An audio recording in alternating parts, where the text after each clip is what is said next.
Evening, all. Evening, you wonderful peoples. You wondering what I'm doing? I'm just feeding Willow. Willow's just having his tea. Yep. John, Me back. that is an epic. That 11 hours with a 7-year-old. Mate, must have the patience of a saint. And I'm not talking about you. Yeah, your poor missus. That is it's a hell of a journey. It's for fun. It's funny as well, isn't it? I mean, Hi, Gary, Jason. I do long journeys, 12 to 15 hours driving. Doesn't affect me half as much as it affects Karis because I'm driving. When your concentration is there, the time just ceases to whiz by, or it does for me. I know sometimes for Kaz it can be quite brutally boring. Hi, John. And for Willow, well, he just curls up and goes to sleep. Andy's going to come back in a minute. Right, okay. Now, I know some of you guys are going to be disappearing for the World Cup final tonight. By all means, do. There is never any pressure to be on this live. You know, if you can't make it one week, one Sunday, don't feel, oh, no, I've got to be there to support Kaz and Becky. Okay, we'll be here either way. You do what you got to do. They're hanging a bit like a pygmy goat, not a child horse. This is how they're hanging. Oh, slightly to one Hi, side. Matthew. Nice of you to ask. Sounds fairly comfortable. Yeah, long drives can be a bugger. Yeah, exactly. Hi, Dave. I'm a bit like that myself. World Cup, what's that? Yeah. What's that? Football? Do you pronounce it football? Well, we've got from the start this week is they got the Farnborough Air Show, so they've been practicing every day. Every time I've tried to film something this week, yeah. Blue Angels are pretty good though, aren't they? That is some display team. Every day is not quite the Red Arrows. No. I'll say that. You know, a bit of national pride there, but good bunch. It was quite impressive. Yeah, I think the sport ball thing's still on. Not right. That I noticed. I have to stand to attention now. There we go. Hi, back. Chaos Theory. Chaos, how are you, sir? Hope you're all good. Thank you for joining us. Chaos is one of my friends from the States. He is one of Bushcraft Rebooted guys. And pleased to have him here tonight. So, I was on there for a little while today. Yeah. Welcome, Chaos. This is the Madhouse. This is Willow, and this is the lovely Kaz. He's the boss. Yeah, he is in charge. I am like a Muppet. Okay, the dog's paw is in there controlling me. Good, mate. Good. Yeah. It's 3 o'clock in the morning over there, isn't it? Is it? I think they're 5 hours behind. Are they? I think we're 5 hours in front. I'm pretty sure we're 5 hours in front of Bushcraft. Yeah, but Rebooted it was going to be 3 a.m. Yeah. Yeah, it's like, I'm not sure. Noon. It's noon with Jason. Big country, so it's it does vary for lots of you guys. Yeah, we've had a lot of these. Yeah, we think of all the poor people in Canada that are in that's fires at the moment. We've got fires left, right, and centre. Yeah. We had I think we've had a blues concert down in Dorset, and someone in their tent decided to be really clever to cook with their stove in their tent, which set light to their tent. It not only set light to their tent, it set light to tents round him and everyone's stuff and cars. And luckily, the farmer whose place it was in had a big water bowser and was able to put the majority of the fire out before the fire brigade got there. But unfortunately, it had gone across the really dry grass straight into gorse where the farmer couldn't get to. And we had a major fire going on. So we've had, me and Kaz, we did Fire Watch. We've done 3 this week. There's a couple of us do it. We do it on rotation. It's surprising. Even in areas, you saw my little short video. That was 20 metres from a girt big sign. I mean, 20 foot by 3 foot tall sign saying, please, protected area, do not light any form of fire. And then within 20 feet, there's a fire. It's just like, you can't fix stupid. It's just one of those things. But hey, what can we do? You can always nail the fucking trees. I mean, sorry, not 2100 yet. I know we have to go gentle.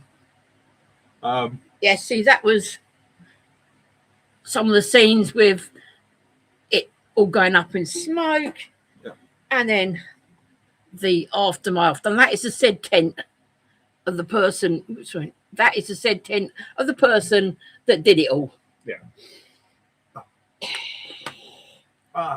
FU Crew is on. He's on an 80-mile bicycle ride, sitting at 19 mile an hour average. We'll miss most of the comments and replies, but we'll be listening. All right. So tonight, FU Crew. Mate, it was Andy B. Yes, you've got us behind you, bro. All right, 19 mile an hour. You keep pumping, guy. You keep coming. If you when you need to stop and have a break, let us know how you're getting on. But other than that, you know we're behind you 100%. I hope it's going well for you.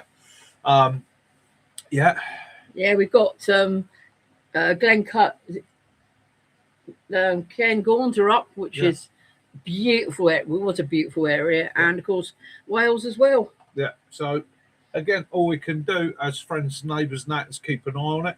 It's frustrating. I love to get out and camp. Oh, I do love to get out and camp, and I do like a fire, but not this time. He actually smelt smoke last night. It was about midnight, and he goes, "I can smell wood smoke." Yeah. And he was thinking about going out to have a look to see if he can find anything. And we found out this afternoon that Chobham had gone up, which is not that far away from us. About 9.5 miles from us as crow flies. Yeah. That went up. And again, what do? It's one of those things. One of the other fire watchers would have spotted that, got it called in ASAP, and they got it under control before it went too mental. Which, to be honest with you, when you've got, we are in week 4 of no rain. So I had no rain in 4 weeks, and our average temperature has been between 26 and 34 degrees. So we've been floating between the two, but it's been dry as a bone down. I'm not going to be known as a floater. You're a floater. It's yeah.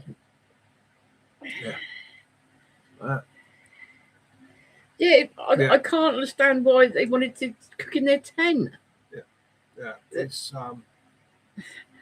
what they're saying now. A lot of the places now are on about banning them completely, all stoves, any stoves, and saying that if you want to use, you want to feed yourself, then you got to go to the catering that's supplied by them. Yeah. Well, that's if you're going to do stupid things, you're going to have to.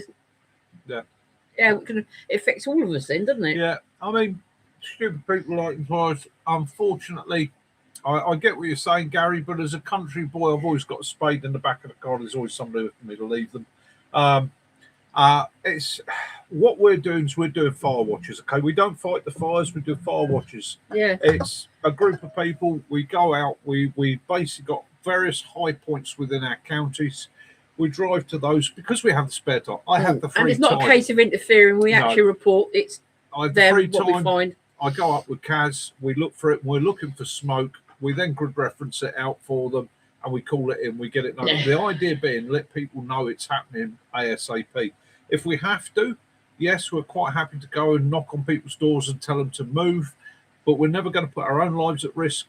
Okay, and as for confronting people, it's one of those things. I deal with this. Well, the last 2 that got caught were actually 2 teenage girls who just got fined £30,000 each. Yeah, because they were caught on video. Someone videoed them actually setting light to fire to fields. Yeah. I'd never, not even in the midwinter, do I want to cook inside a tent. I was about 17 on a motorcycle trip with my mates with the old early 1980s nylon from the local camping shop tent, the bright blue and orange ones with the metal poles and a metal ridge and that, tiny things squeezed in there. And I can remember my mate with a frying pan frying chips over a gas cooker in the doorway, and it ignited the tent. I've never seen anything burn so fast in my life. He didn't even get a chance to get out. Yes, he ended up with some quite nasty burns and all the rest of it. Bushy, how you doing? But it was out before we could get to him. It literally just went boomf and was gone. Good old days when they used to spray water repellent that was highly flammable and things like that.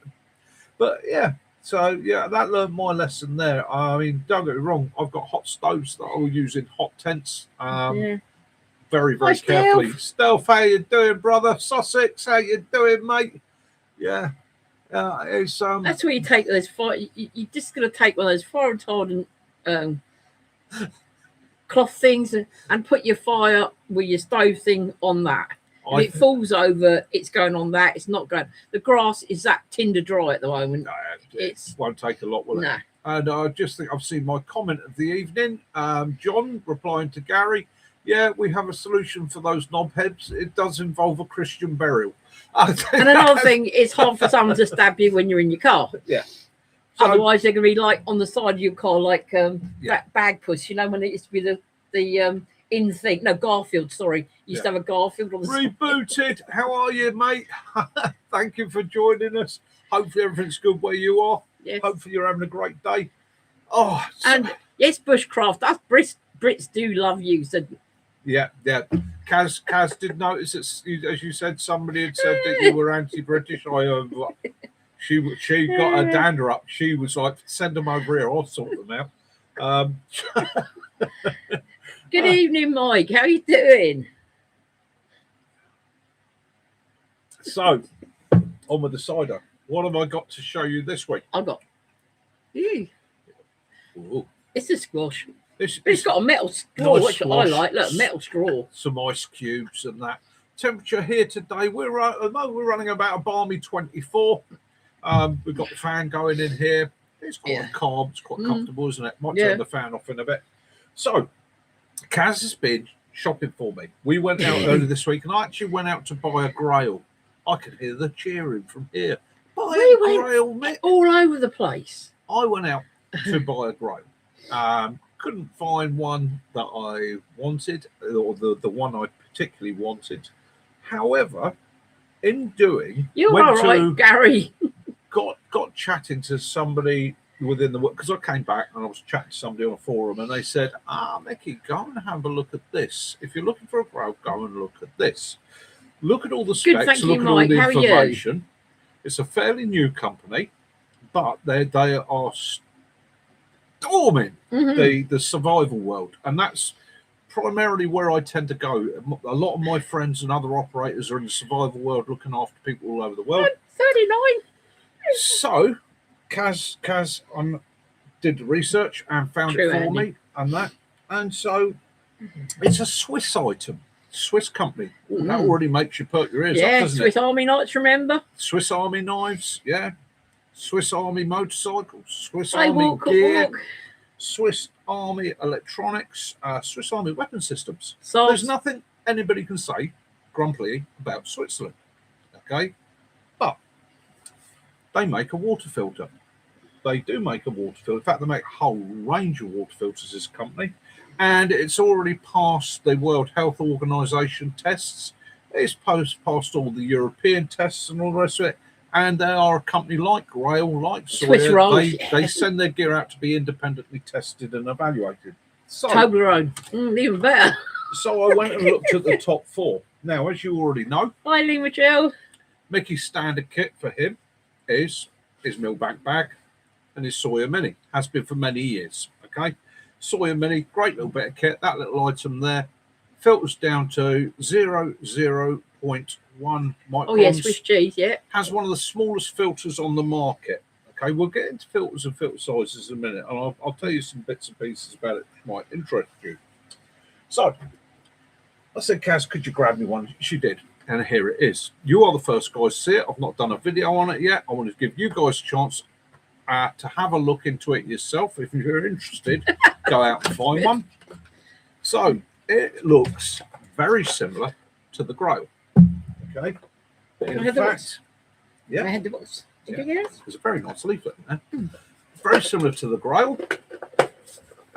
And it is a press system. And for you to see it closer, it is back gold. Yeah.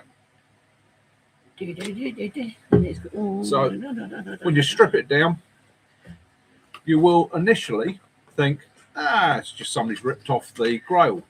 Okay. Yeah. The filter's very, very different to the Grail's filtration system. Okay. So, whereas the Grail tends to rely on a larger filter and its electronics to sort it out. Electronics, you say, Nicky? Yes.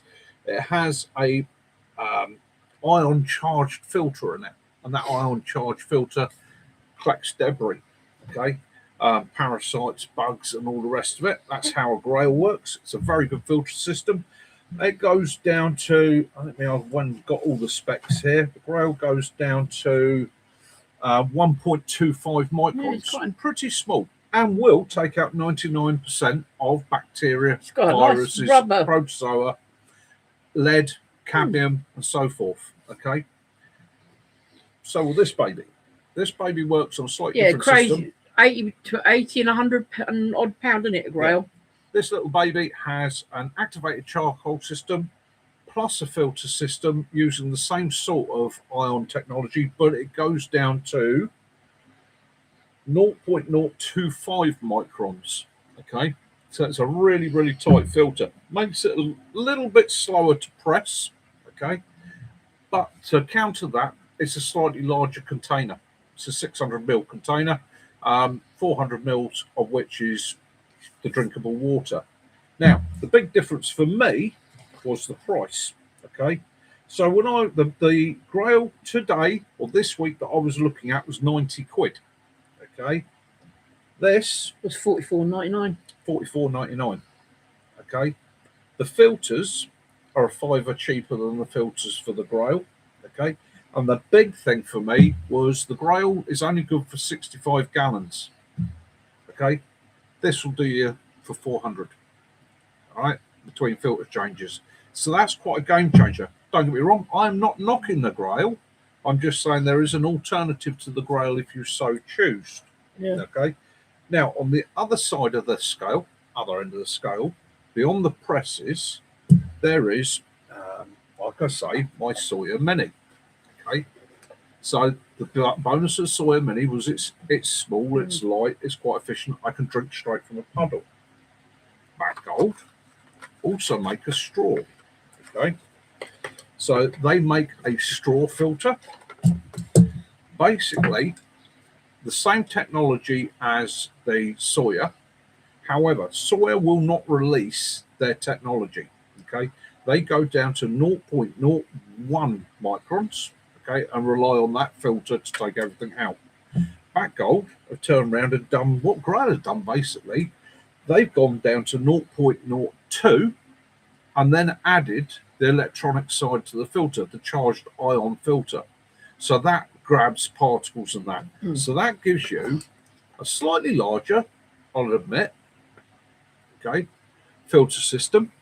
Same as the Sawyer, it was screwed to a bottle, has a straw at the top, so you can put a bottle on it, drain it that way, or you can put it straight into a puddle and suck it up. Okay, you can backwash it. And that one is £19.99. Yeah.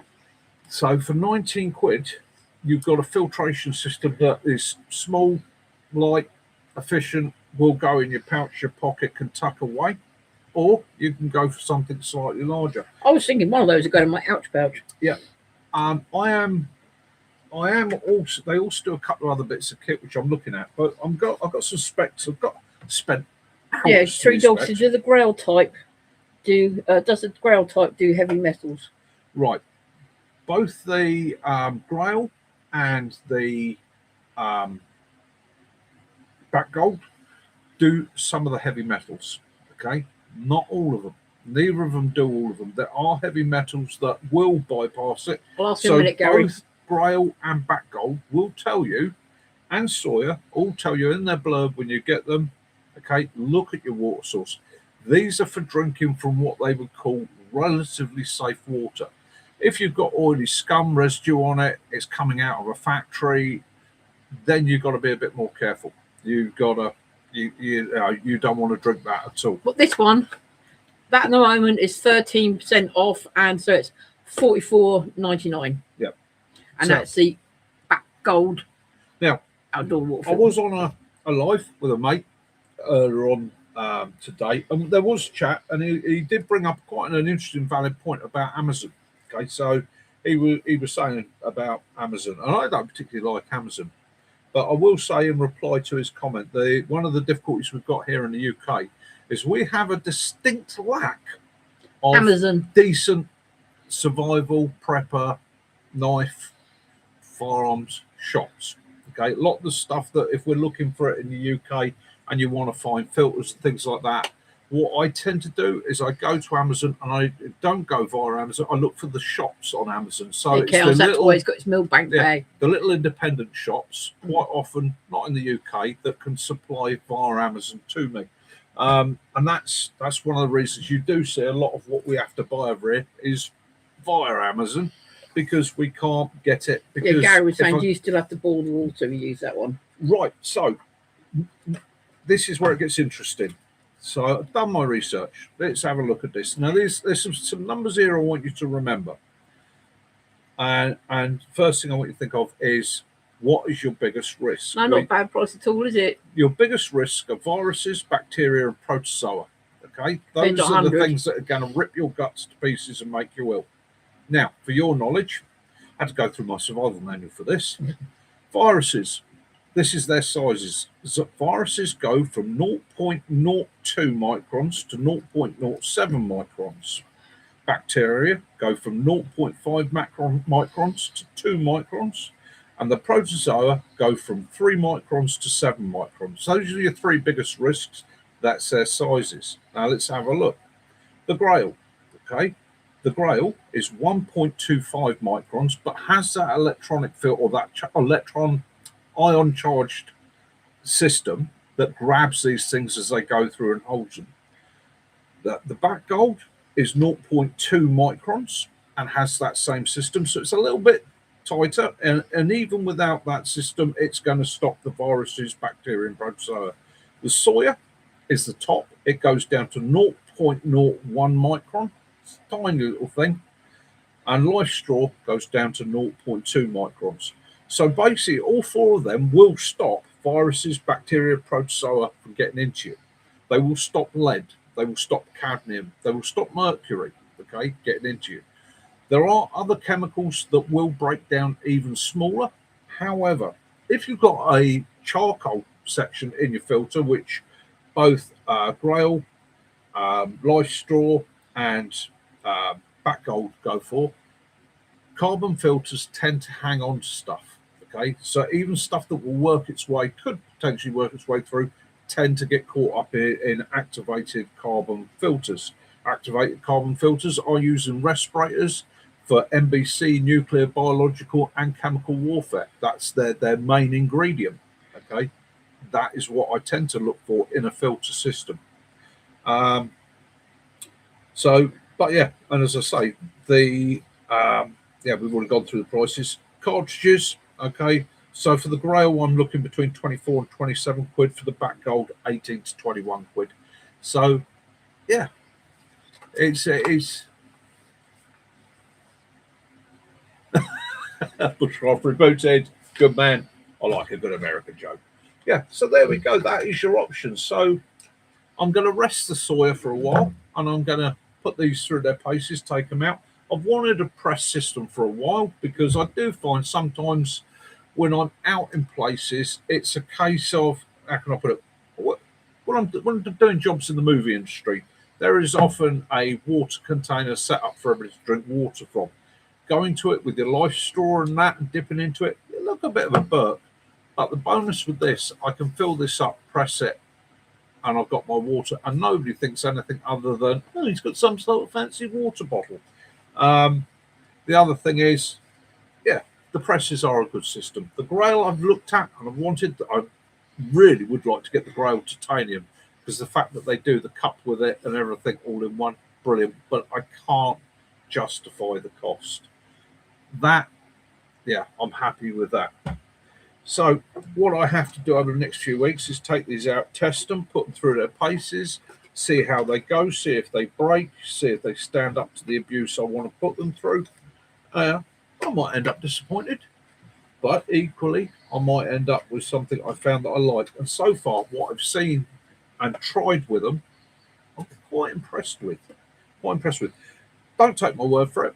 If you go onto YouTube, look up Black Gold, there are a lot of, not just here in the States and in Europe, survivalists and preppers, quite big names, that have given it a go and actually said, Yeah, this could be the thing that actually knocks Grail off its perch, purely and simply by the amount it can do before changing filters, and the cost. Because again, for a lot of us, that is a big element in it. Is how much we're going to have to spend out. Oh, there we go. Finished that. Onto the cider.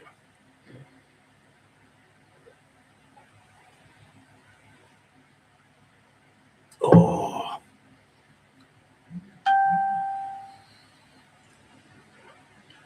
Yeah, John, I see that about you're having you've got a sort of a vegan only disease going around at the moment. Oh dear.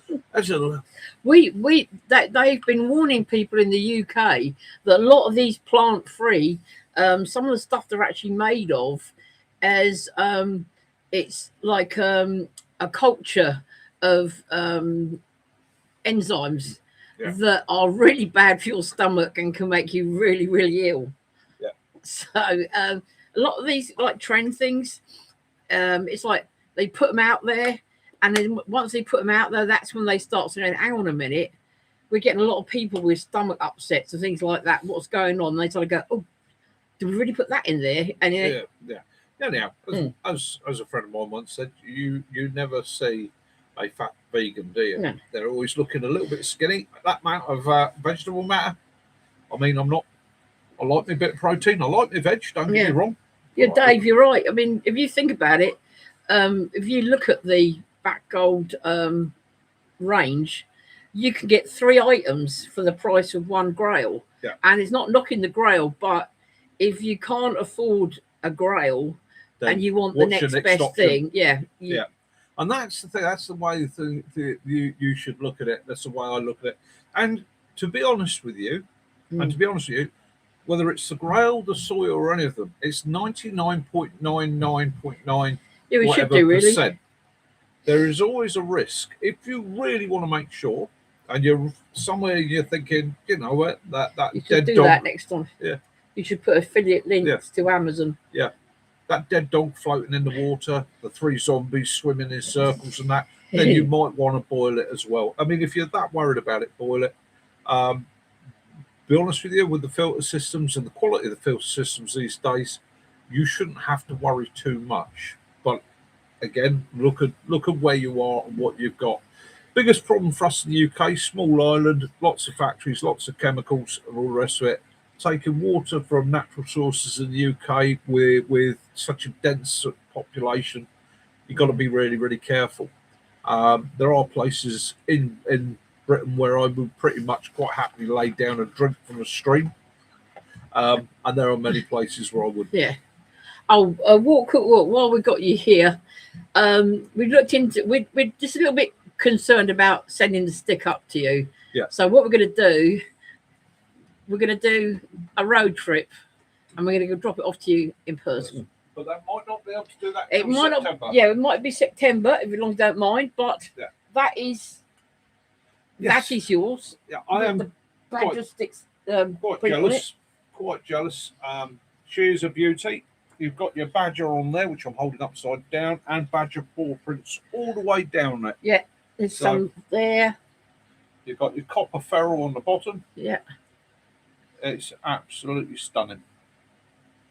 But nice bit of blackthorn, mate, and I hope you get many miles out of it and much pleasure from it.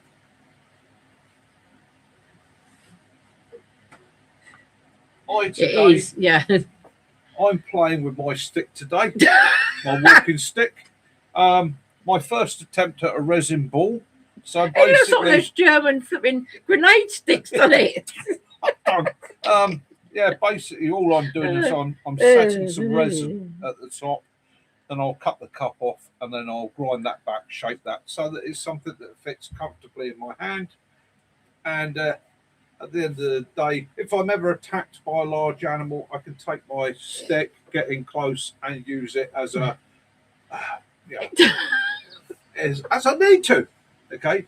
I was, when I looked at it, tempted to wrap some cloth around the top, soak it in kerosene like that first, and then go for it. But there we go. So yeah, it's got to try new things, haven't you? Like I say, I've never done anything with resin before, so I thought, give it a go.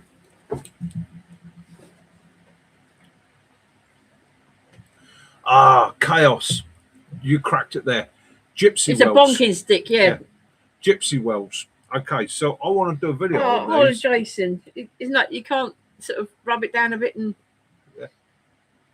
The gypsy well, one time for the tramping people of Great Britain was standard, and it's exactly as you said. You find your watercourse, go back 3 to 6 feet away from it, dig down, let the water filter through the normal soils and whatever's there, whether it be sand, whether it be chalk, whether it be clay, it will eventually filter it through, fill up that, and that will take out a lot of the debris. It's improvised filtration. It works at the end of the day. What is a filter? Bar, something that will grip, hold on to, and collect. So yeah, we used to call them gypsy wells here. Absolutely brilliant. Yeah, fill up the old gypsy wells. If you're in the right soil, if you're in places like southern England here where we got mainly chalk, they would dig down into the chalk and let the chalk filter it, and literally that's as good as a ceramic filter. It will come out a little bit milky because of the chalk, but pretty much in the areas that we've got a lot of chalk, they grow a lot of watercress, and the water there is absolutely crystal clear. Crystal clear, yeah. It's your socks,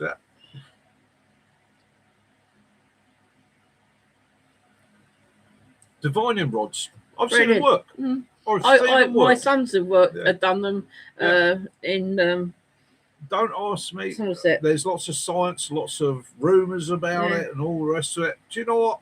I've seen it work, and that's good enough for me. But it was used during the Second World War to find water, wasn't it? Yeah, it's an old thing, but I don't know how it works. Chaos. Bring your socks. So you got extra fluff. Is there got calories in fluff? I was trying to explain. I did actually. I was chatting to one of my neighbours just the other day, and they were saying about the sandals.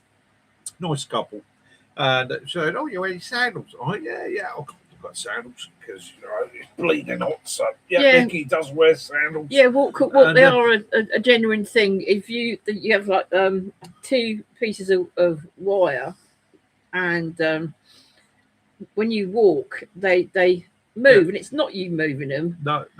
Some people put them in like little tiny collars, so they're sitting in a collar like that. So there's no way you can physically move it. Yeah. And as you get to a water source, they actually cross. Yeah. And if you walk away from it, they uncross. Yeah. It's been used by the army for quite a while. It's down to magnetic fields.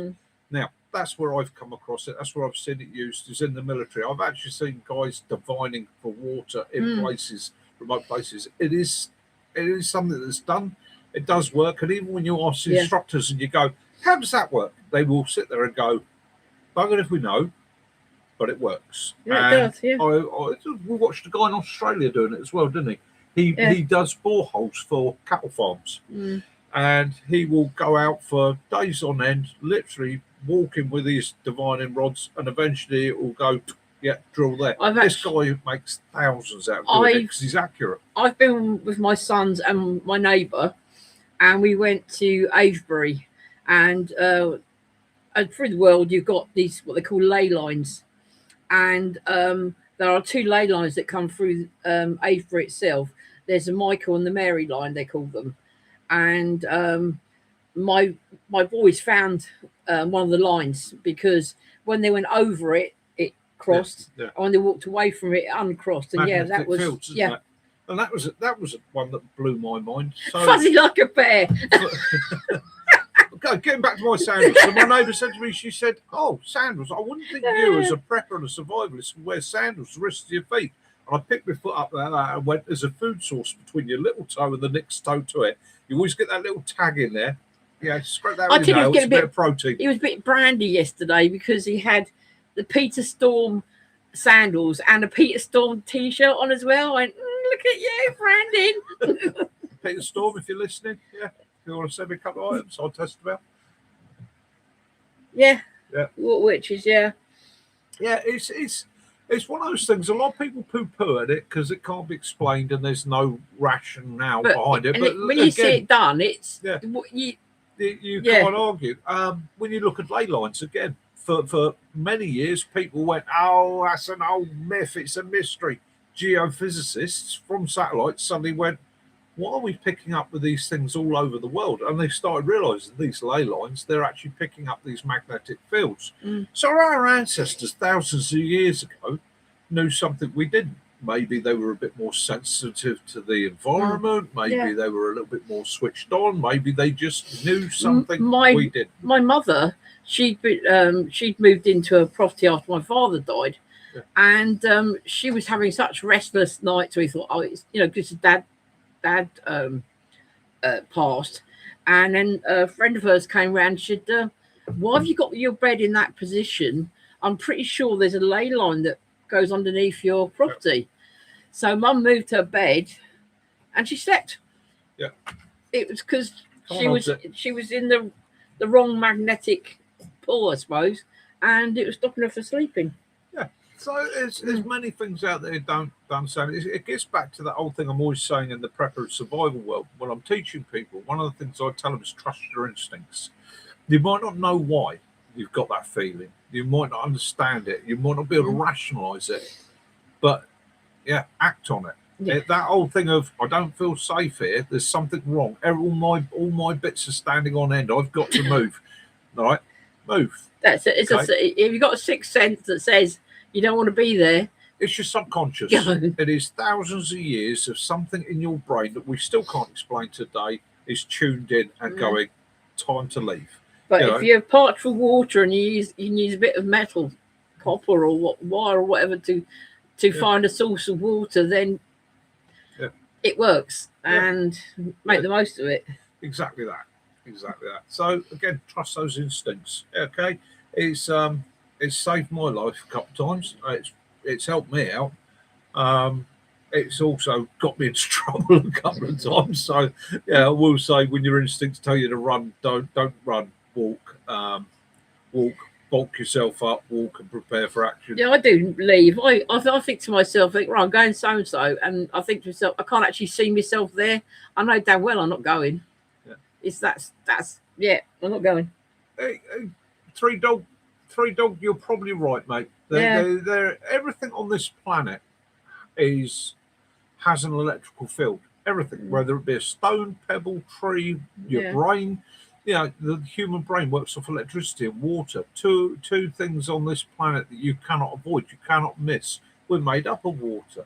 Electricity. Scientists today can make electricity. They can tell you how they make electricity. They can create it, they can use it. They still can't put their finger on exactly how we have electricity in our brain. How is it generated? Where does it come from? But that's what we run on. So there is a lot more in there going on. Well done, FU crew. 40 miles done. 40 miles done. Excellent, mate. So you live in South Florida. Lovely cows. FU crew, we're proud of you, mate. 80 miles. 80 miles on a push bike. Well done, mate. So you're 40 miles in.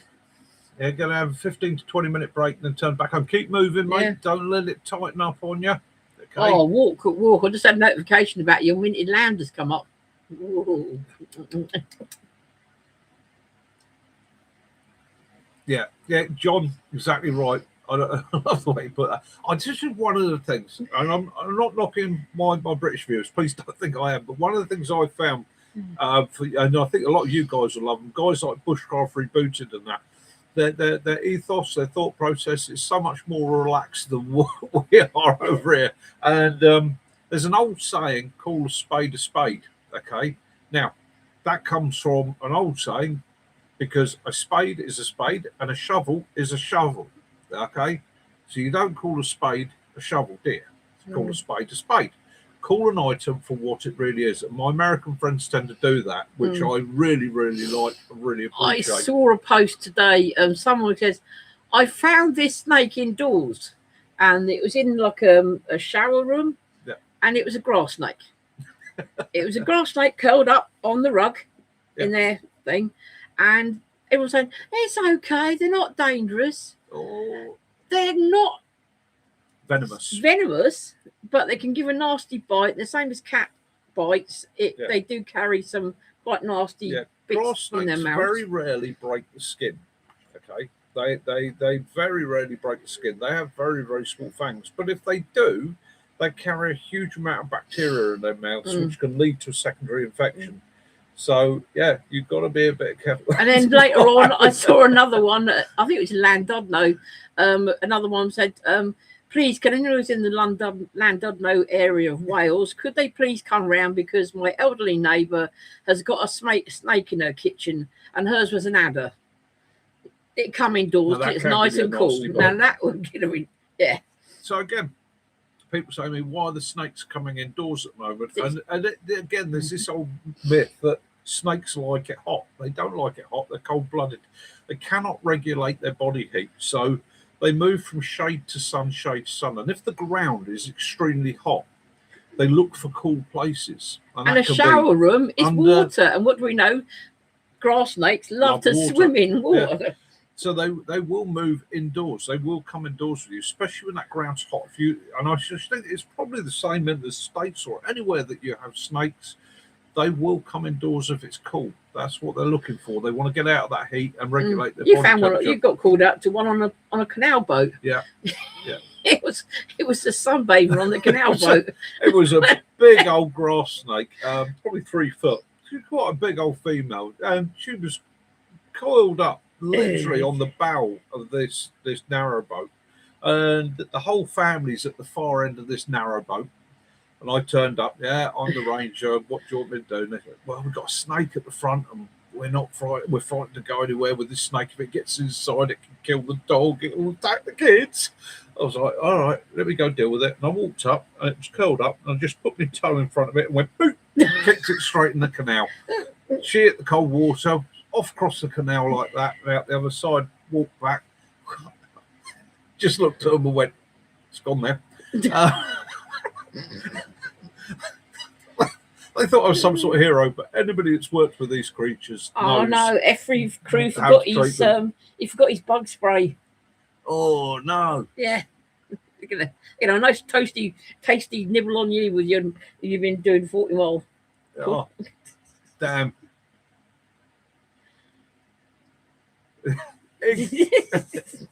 Chaos, I'm with you all the way.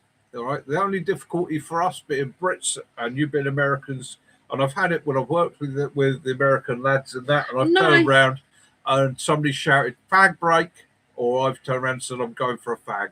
I've always been amused by the look of the lads that I'm working with from the States, because they tend to be you're what? No, Gary, they don't drown. Grass snakes will spend 75% of their time in water. Yeah. They are fantastic swimmers. Yeah. And our local canal, we used to go out on the boat, and you'd always see them swimming across. So there was no problem with them. Snakes will always be found near water. They love water. They love to hunt in water. And even adders. Adders don't mind water. They can swim really, really well. Okay, so don't ever worry about that. Yeah. The only one that does struggle with water is the slow worm. Yeah. Okay, they don't have the instinct for keeping themselves above the surface and swimming. Yeah. They tend to sink. So again, don't pick up a slow worm and throw it in.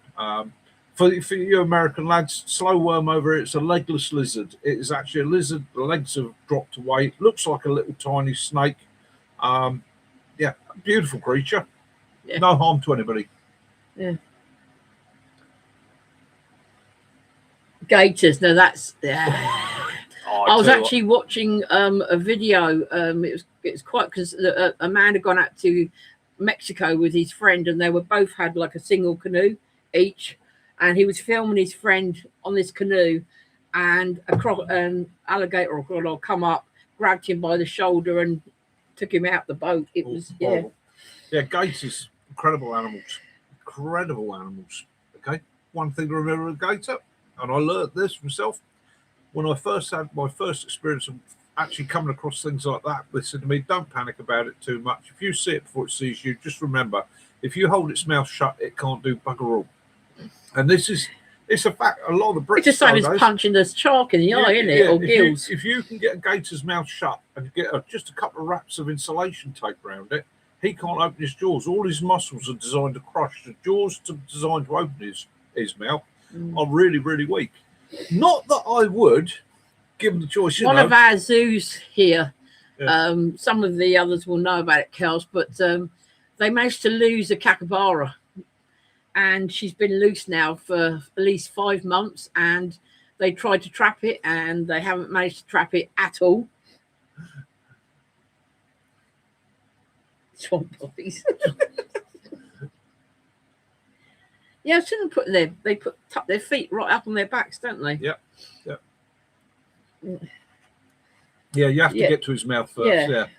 But at the end of the day, it's like any creature, isn't it? If you grow up in that environment, you get used to the animals. You know what to look for. You know where the threat areas are. You know how to approach them.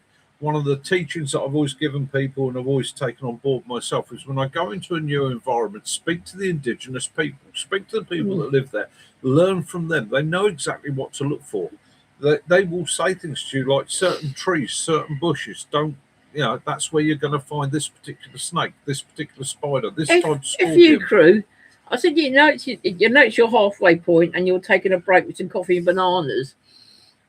Well, in the UK, we're told if you're out and about, don't have bananas because that brings the mosquitoes and that in. Yeah, because it makes you nice and sweet tasting. So your banana might be bringing them in as well. And you have the fact you've got your bug spray. Knackers, get a bit of banana, find your mate, just rub stick it down on the back of his neck. Yeah, everything's going to give him a new target. We didn't suggest that though.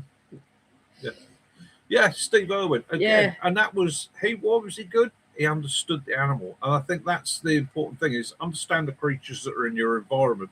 Once you understand how they work, how they think, and what their risk is to you, you can adjust to it.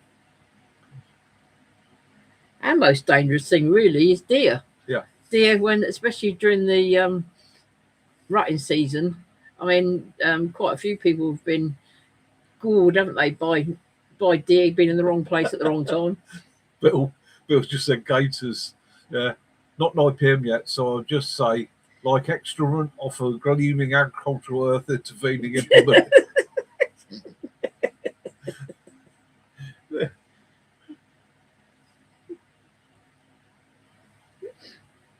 Yeah, I think at the end of the day, most creatures give them respect. I mean, I suppose my first experience of animals that can harm you was growing up on a dairy farm. So it was the cattle. Yeah. And, you know, you learned to take the advice from the guys that were older. You learned never to put your back to them. Always tell them when you're approaching. Always give them a shout, let them know you're there. And they don't kick backwards, they kick sideways. Yeah. And if they do bolt towards you, even as a herd, stand your ground. Face them. Okay? Don't run. Stand your ground. Face them. Right, make lots of noise, wave your arms in that situation. It will cause them to go around you. They're not stupid animals. But the other bonus is with a cow, if it's a matriarch or a bull that's having a go, you just remember they can't turn on a sixpence. Okay, you keep your face to it and you keep moving towards your exit route, whether it be a gate, hedge, field, tree, whatever you're going to find. But you keep your eyes on that animal and you let it charge you. And what you do when he's about 2 or 3 meters from you, you move rapidly to one side or the other, and he goes past you.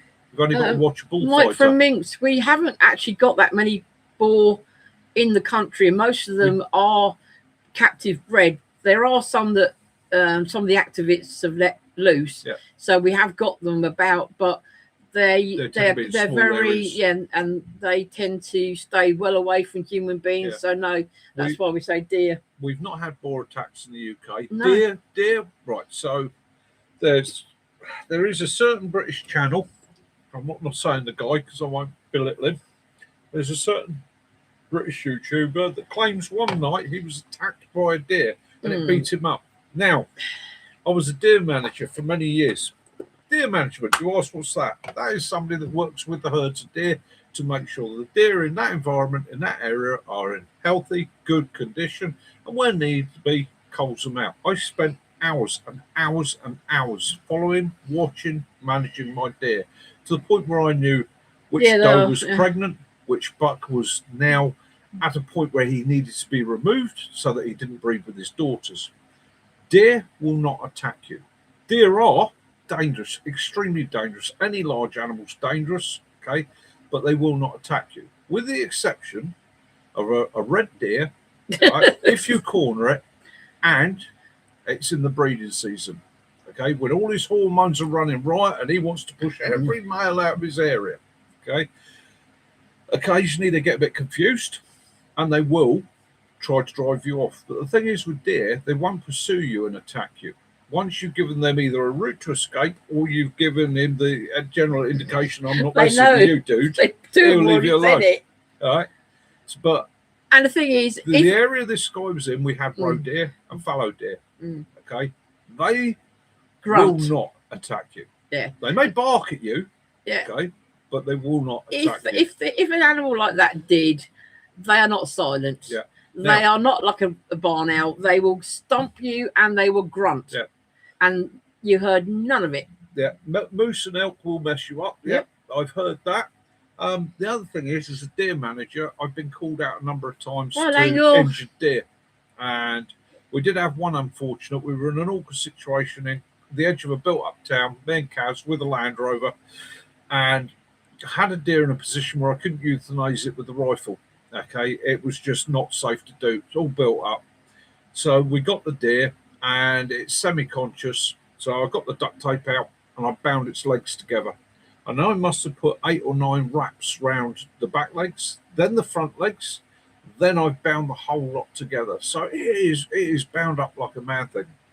Managed to get it up, blanket over its head. Sorry, I couldn't read my glass on. Thrown in the back of the Land Rover. Right, Kaz, and this was my fault. Kaz said, "What I'll do, I'll jump in the back and I'll just hold it down." Okay. I was actually holding its head up because it was obviously bleeding through its nose. I know deer, and I should have said to her, "No, get in the front."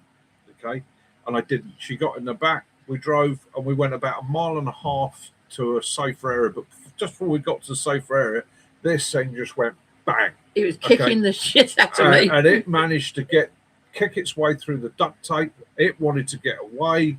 It was not going to hang around there. A poor old Kaz was trapped in the back of the Land Rover. Fair enough, canvas sides with this deer. Luckily enough, you come out with a few bruises, didn't you? But she was fairly sensible. We managed to get it stopped, get the back open, and I just let it go. It took off into the wild. Let it go. That was it. Didn't need to. Well, it probably died within an hour or so. They suffer with a shock syndrome. So basically, when a deer is injured or that's trapped, why meat's not very good to eat, is it? Quite often, what they do, they release an enzyme into their body, huge amounts of adrenaline, to the levels that kill a man, and they get away. And then after they've got away, they collapse and they go, which was upsetting because I'd rather took the animal to one side, put a cartridge in. I was more worried about it, if it's laying down. I was wondering if it had damaged its lungs. It's not good for it to be laying flat because obviously it's getting it in its throat and it's going to die. Not very nice. So I was more interested. If we'd been in an environment that had been conducive, I would have pulled it to one side of the road, got the traffic stopped, put the barrel to its head, squeeze the trigger, put it down. Kaz was very, very lucky. This was an adult roe deer. So again, with all deer species, big or small, even little muntjac, don't take the chance. Don't, for Christ's sake, don't put it in a car with you unless you've got something like a pickup or a Land Rover where you're sectioned away from the vehicle. And definitely don't put somebody in the back with it, because if it does come round, it's just going to want to get away, and it will kick, and it will. A deer's hoof. I mean, a lot of my American friends that are hunters know. You look at a deer's hoof, and you look how sharp and how hard the toes are on a deer's hoof. Then you put the power of that leg behind it. It is like a dagger. If it hits you in the throat, in the chest, you're going to break ribs and that. But that is the only time you will be attacked in Britain, I will say, by a deer. Okay, it is not a species that is, as this point guy said, it came down the path. He was in his sleeping bag. He sat up, and this thing danced all over him and attacked him and hit him with its head, threw him in the air, broke his ribs and all the rest of it. Well, it was, I'd say you go 2 rounds with a badger rather than a deer.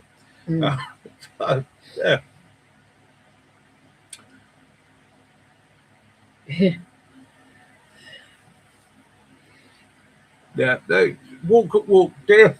Easiest thing to do with a deer is get up, do that, right, and just stare at it. They will stop and they will look at you, and then they will go, bugger, it's a human, and take off. If it's roe deer, one of the things you can do out of interest, and this is a shooter's technique or a hunter's technique, the bucks at this time of year, they're very territorial. Okay, so when I'm stalking a buck at this time of year, and I want to get his attention and I want to hold him in an area, right, and he's walking, I will literally go, "Woof, woof," and he will bark back. He will bark back, and he will get angry, and he will stand up. You've got his bloody fella out there somewhere. Where is he? And his brain goes completely off of me. Right? He's now looking for that male deer that's on his territory, that buck I've got to chase off, which gives you the time to just slide one in, load it up, take your time. Oh, well. Yeah. That's a lot, Bill. Take a good clear shot. Dead deer, yeah, dead badgers, rabbits. Yeah. Yeah. And a lot of deer bark. Muntjacs will bark. Mm. You know, and They're funny again, noise. they can be quite tenacious little buggers as well, especially if you've got a dog. Evening, Mac. Hi, Mac. How you doing, mate? Hope you're good. All right, so we got Maroon Mac. He's in tonight. You may gather Marooned Mac. Yeah, Maroonberry. Okay, Mac. Yeah. He's one of those guys that used to throw himself out of planes. It's a bushcraft rebooted. Mac, you two have got the same interest in going out of planes. You are both, what was it used to call it? Knights of Sending Silk or something like that, I used to hear said. Yeah. Me? I actually saw a post from Simon earlier. He's fishing at the moment. Yeah. Yeah. Yeah, he's fishing. Excellent, Simon. Have a good session, mate. Hope you get tight lines. Mm.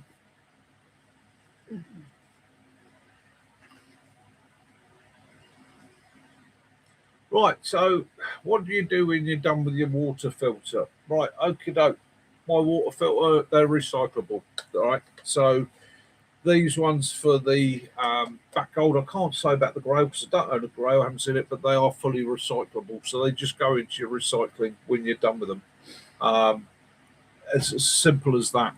Or if you've got a water collection system in your garden and you want to filter some of the debris out for the plants and that, bit of hose pipe, put it in line, you could probably do something with that.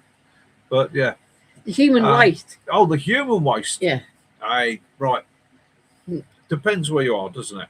Okay. Stick to the old golden rules. Okay. Now, not within 25 meters. I tend to go 50 of a water course. Okay. Dig yourself Hi, a Mark. good hole. How you doing? Good hole and bury it. Okay. As for your paper products, okay, it's down to you. Okay, you can either bag them, take them with you, or if you're using a biodegradable paper product, drop it in the hole and bury it. Let nature run its course. But don't use the Izal stuff because it'll last for 20,000 years. Don't use the tracing paper. Okay, Yeah. that's one course. If it's a place you can't do that, bag it and take it out with you. Yes. Many a time Yeah, we've got bags of sawdust up at the woods when we Yeah. do the camp. Because Yeah. we do we thingy toilet. Yeah. Compost toilet. With Composted compost toilet. Yeah. So if you have to, take it out with you. Really good quality Ziploc bags and double them up. All right. And take a tip from me, squash the air out first. Okay. Because there's enzymes and bacteria in there that will produce gases that will cause those bags to swell and pop. So that's Andy one way to says, go. how do you know the water filter isn't working? Give me your box back over it at the back, that Right. thing. Yeah. Right. So Mac, you know the grails? Mitch has found this back gold. They're a Swiss company, and they're the same as the same sort of system. same system as a grail, but they're £44 for Right. that. So you know your filter system isn't working when you can't get water out of it. Basically, they will clog up eventually, and you'll be harder and harder to process your water. You've got to rely on it. So this is one of the things I've been pretty strict about is I will only buy filters from recognised companies, and I do my research to make sure that they have been through the correct testing procedures and all the rest of it. Other than that, it's a bit of faith. Okay, yes, you've got to look at it, but from the point of view like the Grail is made in China. It's an American company. They've got set specific levels that it's got to make, and they obviously batch test them.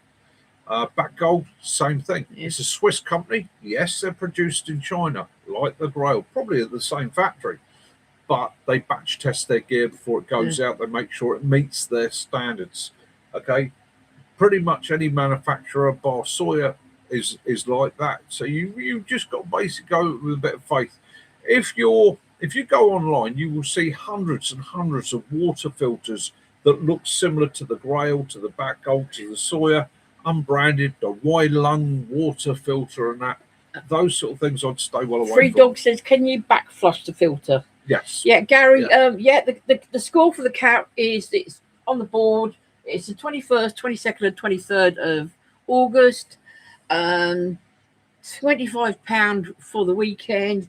That includes the Saturday night meal. Yeah, we got composting toilet there. Yeah. There's two, and so anyone wants to camp, you can. There's going to be. It's a birthday one. It's Mick's birthday. Sticks is coming down with his some of his family. Our elder son Chris is coming with our granddaughter as well. But it's going to be the same bushcrafty camp as it was. But it always is. Yeah.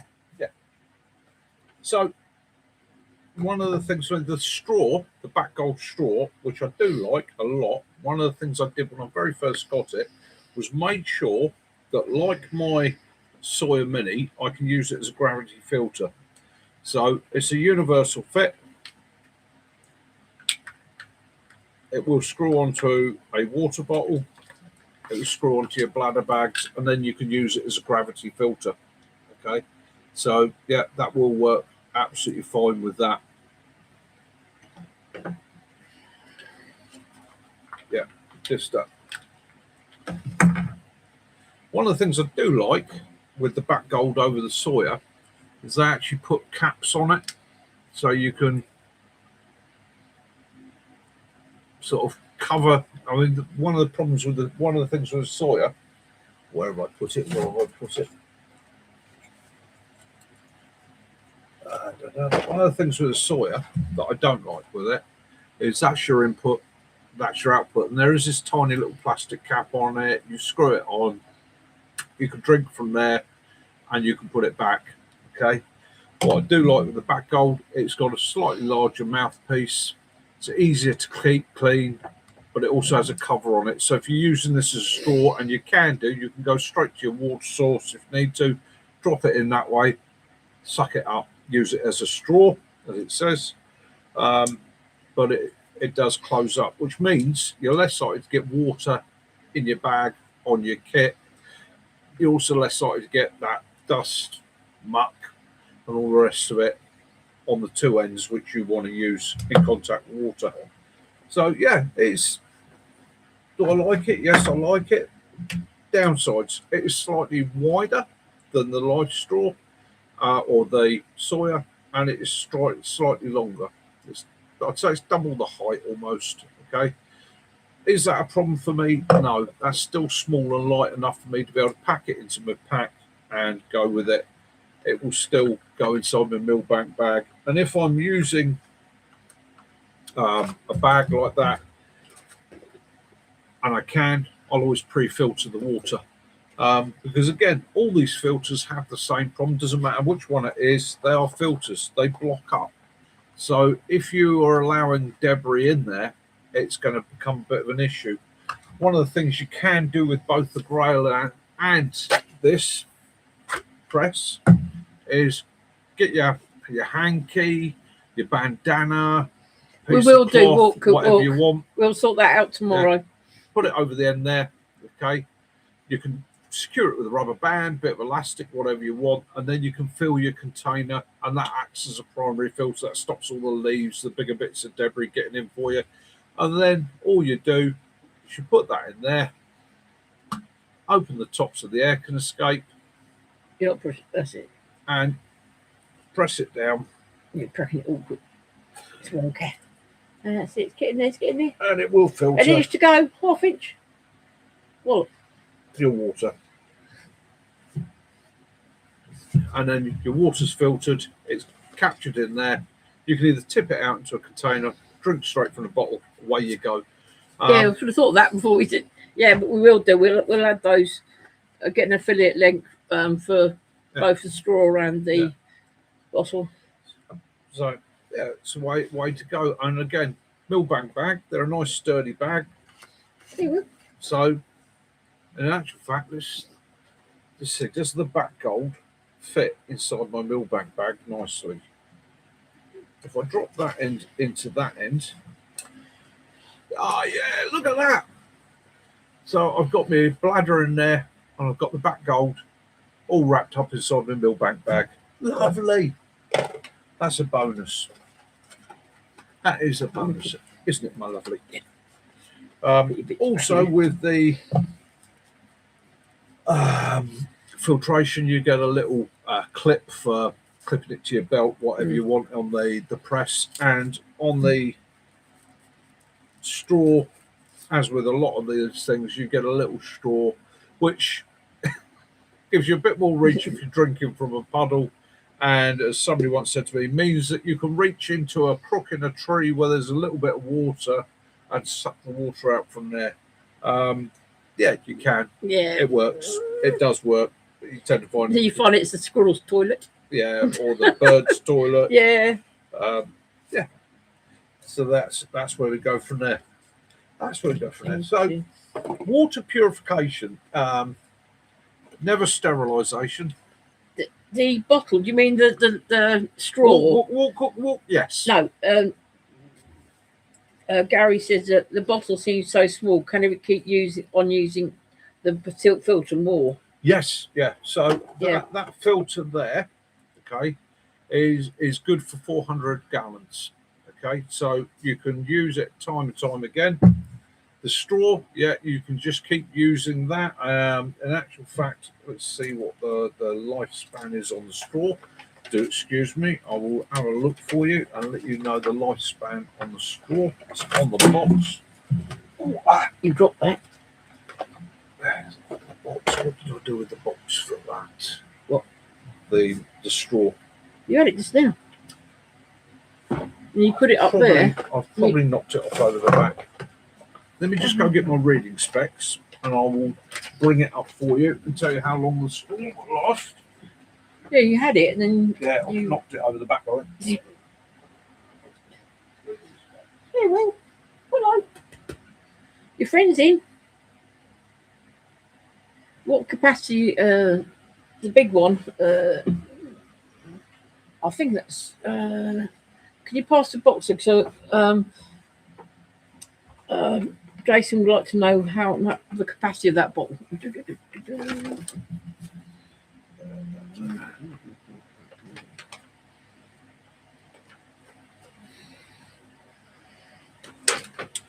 That's 22 fluid ounces, Jason.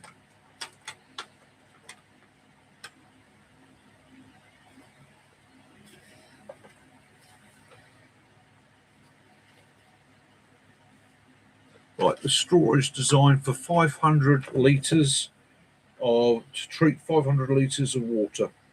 Do you replace the whole unit or the part that you remove and replace? I will show them. So, okay, so It's in the Millbank. Yeah, no. was that No, on you the didn't put the straw or box. bottle? That's this box. Yeah. So, the filter on that is there. Okay, so the filter just screws into the bottom there, has a silicone seal. Okay, so it basically screws into that, has a seal round there, a seal there. So when you push that down the bottom, exactly the same as the Grail, it seals the dirty water out. Now, the only way It corresponds to approximately 2,500 usage cycles. the only way water can get from the outside of this to the inside is via that. It's sealed. Okay. So you don't worry about water coming up the side. If it does squash past your seal, it's not a problem. There's another big seal at the top there.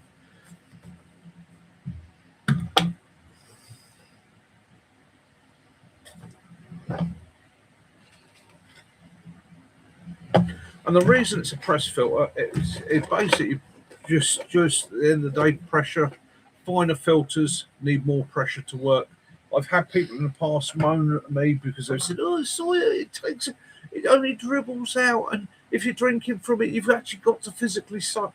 Yes, because it's a fine filter.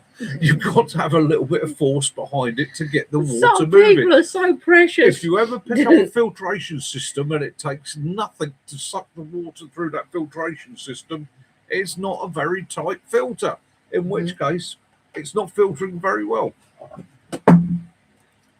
It's Alan said, "Do you have to take? I guess you have to take it apart to deep to." So I'll take it as which one's that? Jason picked off thoroughly to dry thoroughly after use. Yeah, you would, Jace. I mean, with any filtration system, you would. It's got you want to take it apart and clean it. If you really wanted to be super careful, what you could do is basically get home, clean water. I knew someone had to go there. It had to be you, Walk Cook, didn't it? Puree tab in there, let it sit for 20 minutes, push it through the system, then empty it out, clean it, and that would then disinfect your whole system for you all the way through. And just to let you know, we've gone past the 9 o'clock shed, so yeah, there is a full review coming up soon. I've got a Mankey stream near me where I go walking. But you've quite ordered regularly. something else, haven't you? Right. So this is the other thing. When you're looking for your water courses, think to yourself, alive. What's alive in there? Okay. Now, if you're looking at a water course, even a small water course, and you suddenly see things like small fish, you're seeing insect life, you're seeing plenty of plant life around it. Okay. It's not contaminated with heavy metals. Or it's not as contaminated with heavy metals. So that again, use your common sense. If you're suddenly looking at this stream, the sides of it are yellow, there's nothing living in it or near it, that's not going to be a water course, even with the best filter in the world that you're going to want to take from. Mark, take care, mate. Bye, Mark.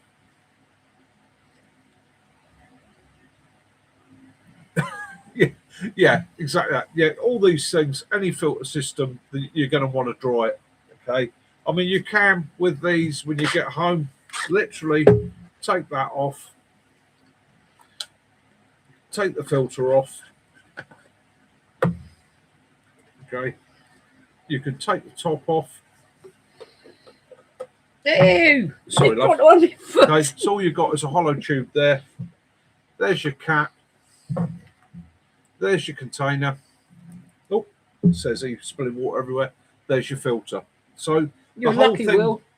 The whole thing does strip down so that you can clean it and you can dry it. Okay. It just takes, it's just a bit of common sense, really, at the end of the day, with all these things. It's about thinking about how you're going to use it. And when you get home, take care of it. I mean, even my water bottles, I come home, I give them a swill out, and then I take the caps off and I stand them upside down over a cloth. I let them drain. I let them dry out completely. Mine have got the straws. My bottles that I have the straw in, I always put it so that when I've cleaned it, I always leave it so the lid's off and the straw bits to one side, so there's always that fresh air going through it. I think that's the other thing. I think the other thing that people have to think about. Oh, the new. It's my towel. You've had donkey's years. I have had that towel donkey's years. It's a kilt. Yes. Yeah, look. Caroline got me that 8 years ago.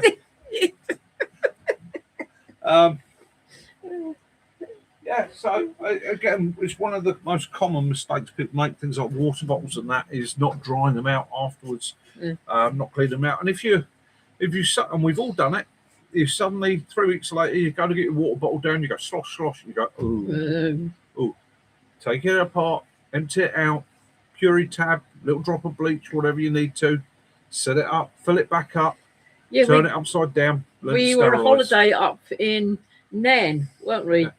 In Scotland, and I went into the little shop on the camp that we stayed at, and I saw that, and so I bought it for him. But yeah, yeah, I mean, how I dry my filters, to be honest with you, is I literally air dry them. I will literally stick them on a piece of absorbent, let them sit there, let the hot water that's in there come out.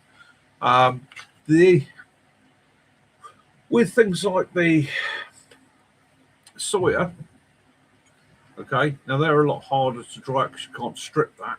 Same thing with the pen.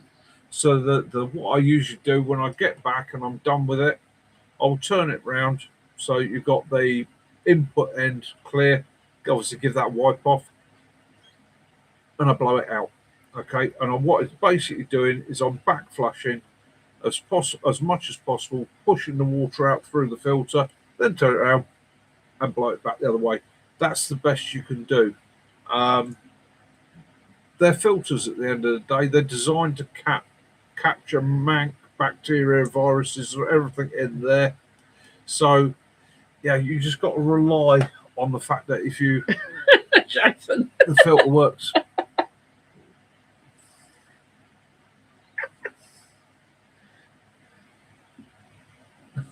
It's gruesome. Very, very good, Jason. Yeah, I literally just air dry my filters.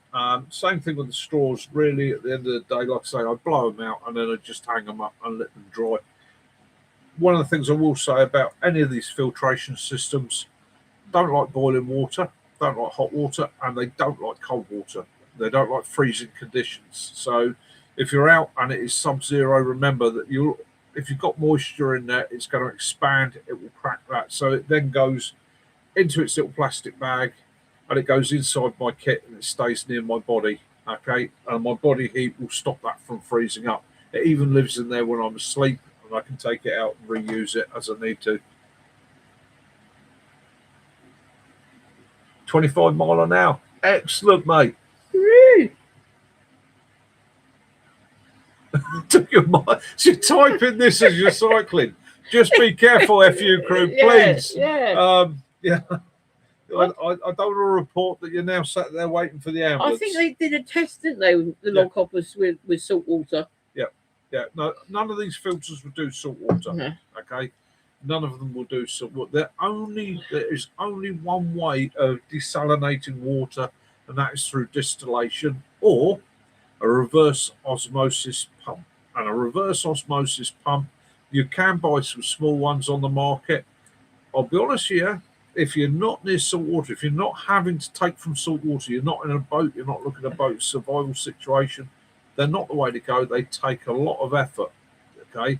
They are hard work to work because there's a huge amount of pressure. They're usually ceramic filter, and it's normally a 2-stage ceramic filter, which is really, really fine. You can improvise, if you're at home, your own ceramic filters using a flower pot, okay? So if you've got a ceramic flower pot, what you can do, plug the holes in the bottom, obviously, bit of silicone or whatever you're using, and make sure they're well sealed. Suspend that above a bucket, tip water in it, wait about 48 hours, and the water will work its way through the terracotta and the ceramics and come out. If it's a glazed ceramic, obviously it won't. But if it's an unglazed ceramic, it will. It takes a lot of time. It's a very good filter system for emergencies. No, it won't do urine. Okay, same thing again, it's salts.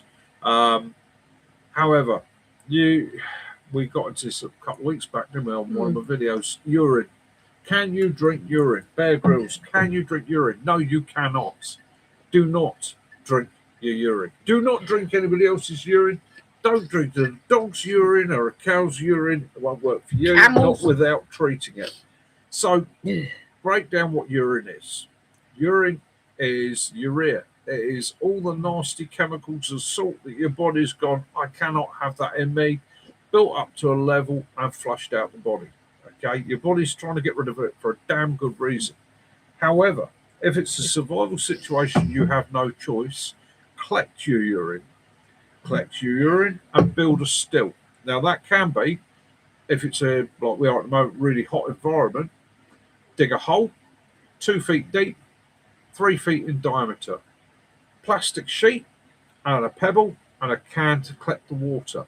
Okay, what you do, you urinate into your hole. Now there's 2 ways of doing this. You can just urinate into the soil and you'll lose some of the water, but some of it will escape. Or you can line it with another piece of plastic, urinate into the plastic, or tip your urine into the plastic at the bottom. The plastic sheeting's then placed over it and sealed. Pebble in the center, so it dips in the center. Put your collection cup underneath your pebble. What happens is the water evaporates before the salts. So the water evaporates before the salts, hits the plastic. As you get to the evening or cooler climates, that water condenses on there, runs down, hits the pebble, drops into your cup. Now, you don't have the best drinking water in the world out of it, but you have drinking water. It will be brackish, it will taste a little bit, but it will be clean enough for you to drink. That is a simple desert distillation system. Matt is doing a 10-day exhibition coming up next week. Does anyone have any bits of advice? I'm fairly sure what to expect, but always ask for more information. Where are you doing it, Matty? Where are in you Germany. doing your expedition? Germany? Bavaria. Nice. Right, so the local beer, doesn't matter where you go, be great. I suggest currywurst. Or you've got to be up in the mountains. Expedition is going to be going out and about. Mate, the way the climate is in Europe at the moment, make sure you've got plenty of water with you. 2 things to be aware of. Bavaria, mountainous region. Bears. Okay. Yeah. I think your biggest risk at the moment is going to be forest fire, flash flooding. Okay. Be aware, a lot of river valleys, a lot of very narrow gorges, valleys, hills, mountains, and all the rest of it. If you find yourself in those areas, always keep an eye on an escape route. You can have a thunderstorm 2 miles away that you won't even see or hear, but will be heavy enough to raise a river. So, yeah, just be aware of that. It's not a case of be panicky about it and stay on the ridge lines, but just be aware of it. Keep your eyes open for your escape routes. Forest fires are a big thing in Europe at the moment. Keep your eyes, your ears, your sense of smell open. Okay, don't overload your kit. Right? Yeah, Matt's been there a lot, hasn't he? Yeah. A lot. Equip for the environment. Do your research. Find out, do they have mosquitoes? Do they have lots of biting bugs? In which case, you're going to want your insect repellent, your nets by night. He's doing it next week. Keep your kit light, simple, and easy. Make sure you're comfortable with it. Take the gear you trust. Wear the boots you trust. Wear the socks you trust. Right, so young bloke doing that sort of thing at the moment in this environment. All right, don't pack too much underwear. All right, bin it. All right, keep everything as free and easy and aired as possible. Okay, I know that sounds odd, but it is one of those things. I think any of the guys there that have done it, summer expeditions, will tell you the same thing. Yeah, we're all taught wear your underwear and that. Wear something that's comfortable. Keep the air flowing. Keep it as loose as possible. Scotland on steroids, a beautiful place. Max spent a lot of time out that way. 2 girls got done for setting fires, but it's Dales now. God damn. Right, so you get given your start and end point. Well, I already know, Matthew, because of what you've done in the past, you're pretty up on your navigation, right? Double up on your navigation. Don't 100% trust your GPS. Use your maps. Check your elevation, your terrain around you. Use your compass and that. Yeah. 10 And don't days. push Yeah, yourself. blisters. Yeah. Yeah. This time of year, don't push yourself too hard. Set off at we've all done it. You set off on something like that, and you're like, "Gotta do 16 miles a day," and you start off going like a steam train. Right? Day 1, there you are, puffing bully. Day 2, get up, your feet are agony, your legs are agony, right? Yeah, you're a little bit more old-fashioned. Set your pace right from the beginning. Even if it means at the start point everybody streams off ahead of you, set your pace. You'll be passing them within 5 miles, within 10 miles on day 2, day 3, and so forth. So set your pace. It's 10 days. Set your pace, stick with it, and make it comfortable. Mm. Are you doing it solo or are you doing it groups, mate?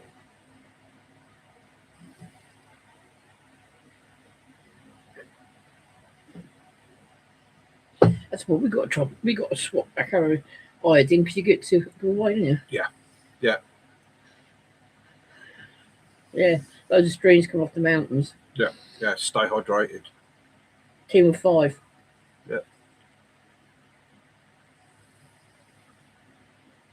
Team of 5. Team of 5, right. Go the speed of the slowest man. Okay? That's going to be your break. Go the speed of the slowest man. Right from the beginning, work that out. I know it seems frustrating and that, but those teams that try and speed that guy up, he won't. He'll break. He will get damaged, and you will then pass him. It's an endurance thing. It's about setting your pace so that you can keep going. It sounds fun. It really does. Yeah. Quite envious of you, mate. So, things I would put in my first aid kit, definitely. Get yourself out tomorrow. Get yourself to a good quality chemist. Right, zinc tape. Okay, can't swear by this stuff enough. A roll of zinc tape about that size. Brilliant for binding up blisters. Okay, absolutely fantastic for sorting your feet out. At the end of the day, set your camp, sort your feet out, air your feet. The first thing you're going to sort out is your feet always. Okay, then you can think about bed, kit, water, and all that. Sort your feet out. Zinc tape and iodine. Okay, now Sounds good, Matty. You're good to watch something like that. iodine is actually brilliant for one of the. You can get the blister pads, okay, and then overlay it with the zinc tape. So you put the blister pad on, put this on. Most mass-produced blister pads, what will happen is you put it on, you put your socks on, put your boots on, you've gone 3 miles, the whole thing's rolled up. Okay, this stuff, I mean, when you put it on, don't put it on sparingly. All right, don't put it on sparingly. If you have to wrap it right around your foot to make sure it's on there, do so. Just don't cut the blood off. Yeah, pad yourself out that way. And I think all the ex-military guys there that I know will say, yeah, a roll of that in your bag, yeah, it's a saving grace. It's worth its weight. Diarrhea tablets, yep. Yeah. Oh, yeah. Diarrhea tablets, definitely. Diarrhea tablets, pain relief, anti-inflammatories, ibuprofen. Okay, take yourself a couple of packs of ibuprofen for your own use. Or the only meds I would say take you on something like that is something like Imodium, paracetamol, and ibuprofen. But ibuprofen will ease swelling, pressure, and so on, and it will take that down. Paracetamol, it eases pain. It's an analgesia. It also reduces fever. So, what I would say to you is, if it is, you go 2 ways. If it's a fever based, i.e., you're suffering with headaches, right? Then what you're going to do is 2 paracetamol. If it is just purely simply you have yanked your shoulder, you've done your foot, you've done your ankle, something like that, 2 ibuprofen. But you never combine the 2 without halving the dose. You can take 1 ibuprofen, 1 paracetamol. Okay? So,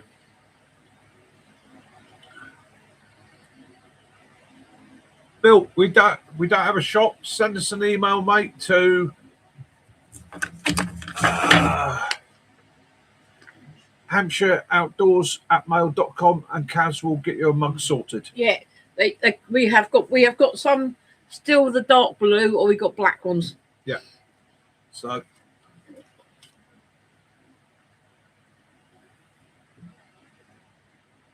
yeah, first aid kits. Your first aid kit, simple, sweet, make sure you got. Yeah, if you just let me know what sort of things you want, I Yeah. can talk that with you. Yeah, Diarrhelite's good, Matty. If you can, Diarrhelite is good. You can get these online, mate. I recommend those to you. Okay, they're an electrolyte sachet. They don't taste as minging as Diarrhelite, And they've also got they've got about- added vitamins and minerals. I believe they've got 30 flavours. You can, And nice sachets as well. A couple of those packed away in your bag for those moments where you suddenly feel you're going you down. can get those on Amazon. Right, the other side of the coin. Okay, we're talking about all the survival bits there and all the rest of it. 10 days. Okay. Taylor's coffee bags. That's one really good coffee in the morning. Okay. 10 of those in the bottom of your bag every morning. Give yourself a good coffee. Give yourself an easy start to the day. Get up, sort your admin out, make yourself a brew. If you don't drink coffee, whatever is your choice. But literally treat yourself well. One of the things you've got to do on these expeditions is they can't, if it is all punishment, you've got bugger all to enjoy. Sounds a good idea. You've got to give yourself a pleasure at the beginning and the end of each day. Okay. Mine was usually a cup of coffee in the morning and a hot chocolate last thing at night. And whilst I'm having my coffee in the morning or my chocolate at night, my amigos are told, leave me alone. This is my time. Yeah. This is where I normally go off to one side on my own, sit there, look at the view, maybe light a cigar, get me coffee, sit there, swip it, and have my 10, 15 minutes of woosah time, right? You got to have it. You're going to be working with a team of 5 for 10 days, traveling distance. Matt Reed was it. There is going to be frustration. There is going to be anger. There's going to be arguments, okay? You got to put them behind you. They will happen, okay? You've got to accept that. It's going to be there. There's going to be moments you're looking at a mate going, keep up, just push it, keep up. Yeah, chewing gum to refresh your health. And you got to just literally go, chill out. We'll get there, right? You got to let that inner bee go.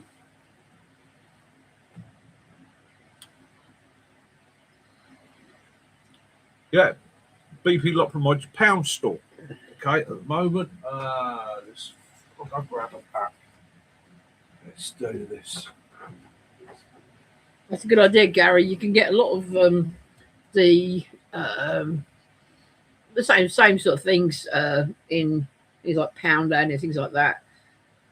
A lot cheaper.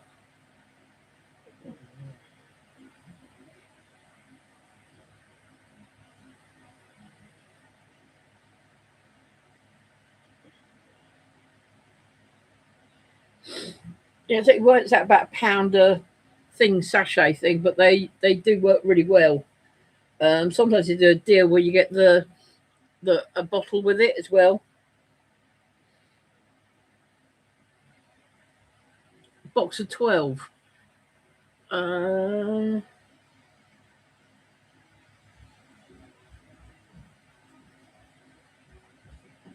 They were doing it that it was Right. I think it was cheaper. I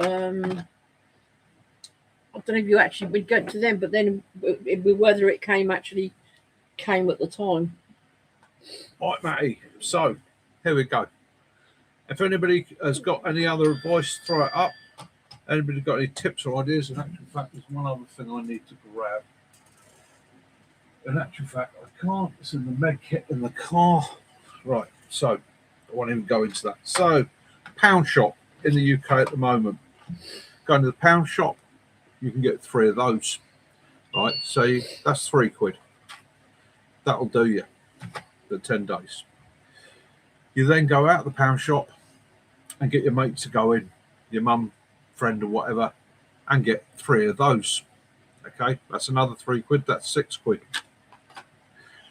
You then go back in an hour or 2 later, and you get 3 packs of those. You can buy 3 packs at any one time. Okay, they've got rules on how many you buy, but Lopramide 2 milligram capsules stops diarrhea. Now these are a saving grace. Okay, you can if you're good at stuff. Fold the instructions up, keep them separate, and shrink those down. But at the end of the day, you've got 6 tablets in there. That's a 24-hour dose, right? First explosion, shall we call it? Take 2. Okay. Any explosion after that, you take 1. Okay. You take no more than 6 in a 24-hour period. I will guarantee you the first 2 will bung you up. On their, if you go on their actual revival thing, you get 30 for £39. Right. So get 3 of those. And then one that a lot of people miss out on, or 2 items that a lot of people miss out on that I've always got in my expedition kits, antihistamines. Okay. They're worth having with you, not just for dealing with hay fever, but if you get nettle rash, anything like that, you get stung by something, it's a great way of reducing the swelling. It's an antihistamine. And a Vaseline, little tub of Vaseline like that. And all the experienced guys know what I'm talking about with the Vaseline when I say Vaseline monkey butt. The aloe vera one works really, really well. Okay, not only does it stop chapped lips, but remember, don't sort your monkey butt out, then do your chapped lips. It's not hygienic. Okay, you do it the other way around. Do your lips first, do your monkey butt second. Or your chimp chuff. Right. So, yeah, you may well end up with rubs, sores and that. So a little tin of Vaseline. Plus you can use it. You've been on the courses. You've seen how we use it for firelighting. It's a backup there. So a little tin of that. The other thing I will say about Vaseline is don't share it with people. Now, I've seen this a lot. I've seen somebody go, yeah, you've got a bit of a rub, a bit of a sore. I tell you what, have some of my Vaseline. They've taken the lid off. What's the first thing that person does? They put their finger in it. They sort out their sore bit. And then, a little bit more. And they sort out their sore bit, and then they put the lid back on. They've just put their manky finger in your Vaseline. Yeah. Right? So Keep your Vaseline for yourself. Yeah. If you've got to give it out to somebody, tell them to put their finger out, scoop it up Matt on was yours, saying, and word wipe of it on their warning, finger. don't get caught wild camping. There's German police that have no patience with that. Yes, German police do have no patience for wild camping. And German, right, I'll give you the same advice Mac would. If a German police officer shouts, stop, stop. Don't run. They buggers will shoot you. Right? This is the command you're listening for is halt. Hands the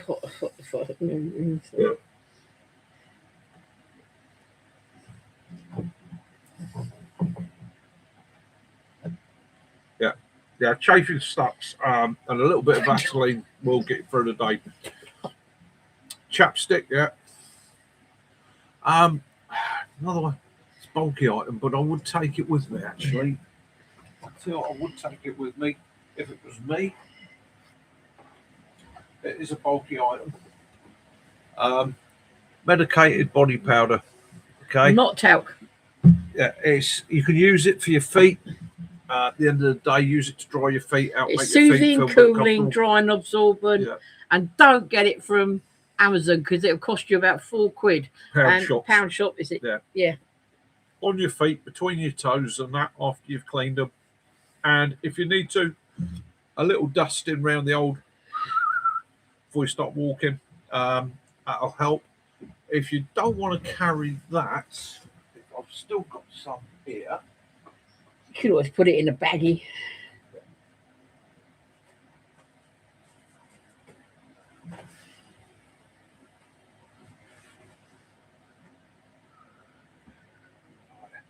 If you want the gold standard, and it is the gold standard for stopping monkey butt, rubs, sores in both genital area, the backside, and even your feet, okay, you can buy liquid talc.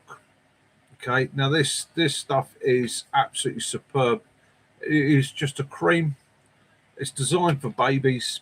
It puts a very fine layer, protective layer. So you've got any chaffing. It'll stop between the skin tissues. Okay, stops that rub, lubricates it quite nicely. So it is really, really good for that. Yeah, so it's, as Jason was saying about backpacks, straps. Yeah, bit of zinc tape over your nipples. stops that. Again, I took a mate surfing years ago. It's his first ever time. Mm. And I said to him, what you need to do, you need to hire yourself a surf vest before we go out. And Clive was like, nah, don't need that. I don't need none of that. I'm not spending money on it. I don't need it. So he took out one of my boards. We spent an afternoon surfing. Mac's been down there with me, knows what the surf's like there. It can be quite vicious.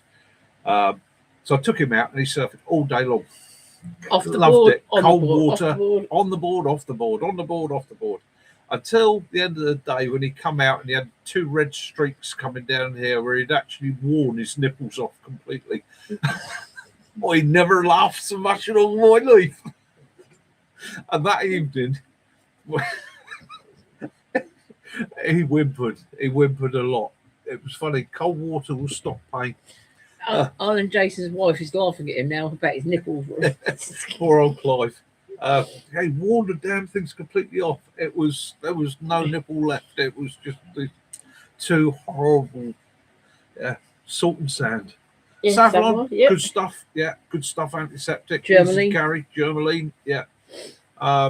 Again, be careful how and where you apply it.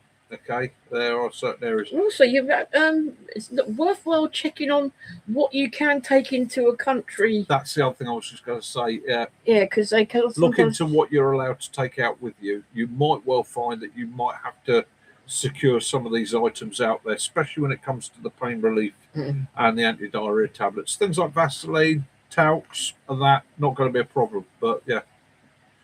Right, liquid talc.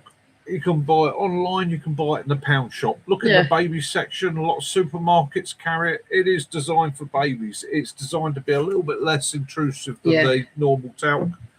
And it actually says here to help keep skin soft and prevent chafing. Yeah, it's at the end of the day, think of it, babies' nappies, nappy rash, Kiwi. And that. It's designed to create a protective barrier between the skin, stop rubbing, stop sweat. Yeah, that one was actually from Poundland. Yeah, but damn good stuff. It is the gold standard. If they'd had that 25, 30 years ago, my life would have been so much easier. Gaffer tape. Gaffer tape, always gaffer tape. Yeah. Yeah, you have to be the rules. They do change them about, don't they? A lot of things that you can and cannot do. You do have to do your check. I know when we went to Norway, I had to take a copy of my prescription to go with my medicines to show that those were I was allowed to take those. Cool, we covered a lot tonight. We have, yes. We've done well tonight. Only 20 to 10. No, so this time, let's let my hair down. What hair? That's on mine. Had to go there, didn't you? Yeah, I did. It's just a bit harsh. Oh my God. Yeah, but I'm sure that will do that, you know. Yeah. I think my American friends would call that lotion. Yes. I've never thought of that, but yes, yeah. Dried fruits and nuts. Now, you've got to be careful where and how you say that in translation. It can go 2 ways. We're back to Mickey asking for a quick fag now. Yeah, so you've got dried fruit and nuts, so they'll say to you, well, borrow Gary's talc. Yeah. Liquid talc. The thing you will find out there, chocolate. Okay, so that's another thing is if you like chocolate, treat yourself. Get yourself a couple of decent bottles. Get it out there. Don't buy British chocolate. It's crap. It's not even chocolate anymore. They've taken all the cocoa out of it. They put palm oil. It's disgusting. It's rancid shit. Get yourself some good quality chocolate while you're out. Germany, great for chocolate. Okay. Get yourself some good quality chocolate. Take it. Those treats. I would say. Anyways, exercise. Luckily, we had this half of the conversation. Expeditions after 9 o'clock. Yeah. Ops, expeditions, all that sort of thing. Training. One of the golden things is to give yourself that reward. Give yourself if you smoke, go and have a smoke. If you like chocolate, go and have. You've got to reward yourself, not during the day, beginning and end of the day. Give yourself that goal, that something to look forward to. When it's getting tough, give yourself something where you can start going, right, when we get there, I'm going to set up camp, I'm going to get my coffee out, I'm going to make me coffee, I'm going to get myself a bit of chocolate. Duke. I've got to focus on those things. As soon as your brain says to you, this is hard, this hurts, this is difficult, tell it, fuck off, and put your brain into the rewards, okay? Great thing for you guys these days, put your music on, yeah? Put your music on, focus on your music. Doing long, hard tabs, one of the things to do if a guy's struggling, put him behind the leader. Don't put him at the back, put him behind the leader. Tell him to put his music on, just look at that bag in front of him, focus on that. Don't look at the terrain and the view, focus on that, and the miles will ease up quickly, yeah? One of the worst things you can do when the going gets tough is start looking at the horizon because it never seems to move. It's quite weird. You put your head down at the back of a bag and you just focus on that. Smoke them in your garden. Yeah. Oh, that is ancient. It's from Chicago. Yeah. Made in Chicago. Willow, he's here. You're going to say to Lee? Lee's here. Protein bar, wasn't it? Yeah. That is. Yeah, he's literally, and the same thing with yourself. You find it difficult, drop behind one of the strong guys. Just head down, back of his pack, put your music on, focus on that. You know, it's one of the, when the going gets tough, it's too easy for your brain to start telling you to stop. Mac and a lot of the other ex-military guys say this is the only person that defeats you is yourself. And it's invariably because you start focusing and concentrating on the fact that it's difficult and it's tough and it's hard going and it's miles to go. And blimey, I've had enough of this. As soon as that enters the head, you're breaking yourself. You say no. You've got to literally switch it off, focus on something else. Right, Lee wants hello. Go on. Focus on something else. He's been groomed, and it will get you through it. It will get you through it. You'll be surprised. Regular breaks, regular brews, Is it? but reward yourself. He's Lee. Yeah. Yes, cool packs are really, really good. Yeah. It's not Yeti ones. Yeah, it's not Yeti ones. Yeah. No, ice packs, the ones that you activate, and that can be very, very handy on things like that. But again, you've got to think about your weight and your load. One of the things, as Max pointed out to you, you're going to have there is a lot of streams, okay? There's a lot of good water. So again, use that. Think about cooling. Keep yourself, especially at the moment. I know Dan's a bit further to the east. He's in the Czech Republic. I know he's had temperatures out there at 40 degrees, 40s, 41s. So again, keep yourself cool, keep yourself fluid, keep yourself moving, keep yourself happy. Watch out for your buddies. If you see somebody that's going down, sort them out. Chicken. No. He's greyer than his dad. Yeah. Yeah, he's a bit upset about his tail. Yeah. They cut his tail a bit too short. He's like got a pom-pom on the back it now. normally comes up to about here. Yeah, it hangs right down his back. And they pom-pommed his tail. Yeah. Not happy with that. No. He's a good boy. He's a good boy. Explorers, mate. Yeah. You're going to love it. You're gonna love it. And more importantly than that, enjoy it. I mean, best saver is dehydrated water. Find that stick as well. Find your stick. Take walking poles if you can. If not, find yourself a stick when you get there. Make it a friend. Right? I like to find a stick. And it's one of those weird things. I like to find a stick that I can bring home with me. And I'll walk with it. And whilst I'm walking with it, at the end of each day, I'll cut a notch in it. All right? And that's each day. It's almost like a little bit of... how do you put it? Yeah, it's not right, is it? Not having the right, don't touching his tail. It's that physical memory thing when you look back at that stick at a later date and you go, day 1, day 2, day 3, you know. Take your He's been harassing you about putting the aircon on, hasn't he? Yeah. He looks at the aircon machine and when I go up to bed and he looks at him and looks at it and says, you know, I want it on. Evening, Ali. Right, so Ali, right, you've been watching. Oh, right, sorry. Watching footy. Only popping in for a minute. No problem. What's the scores, Ali? How's things going? We're not in it oil anymore. Yeah, ritual of notching the day, definitely.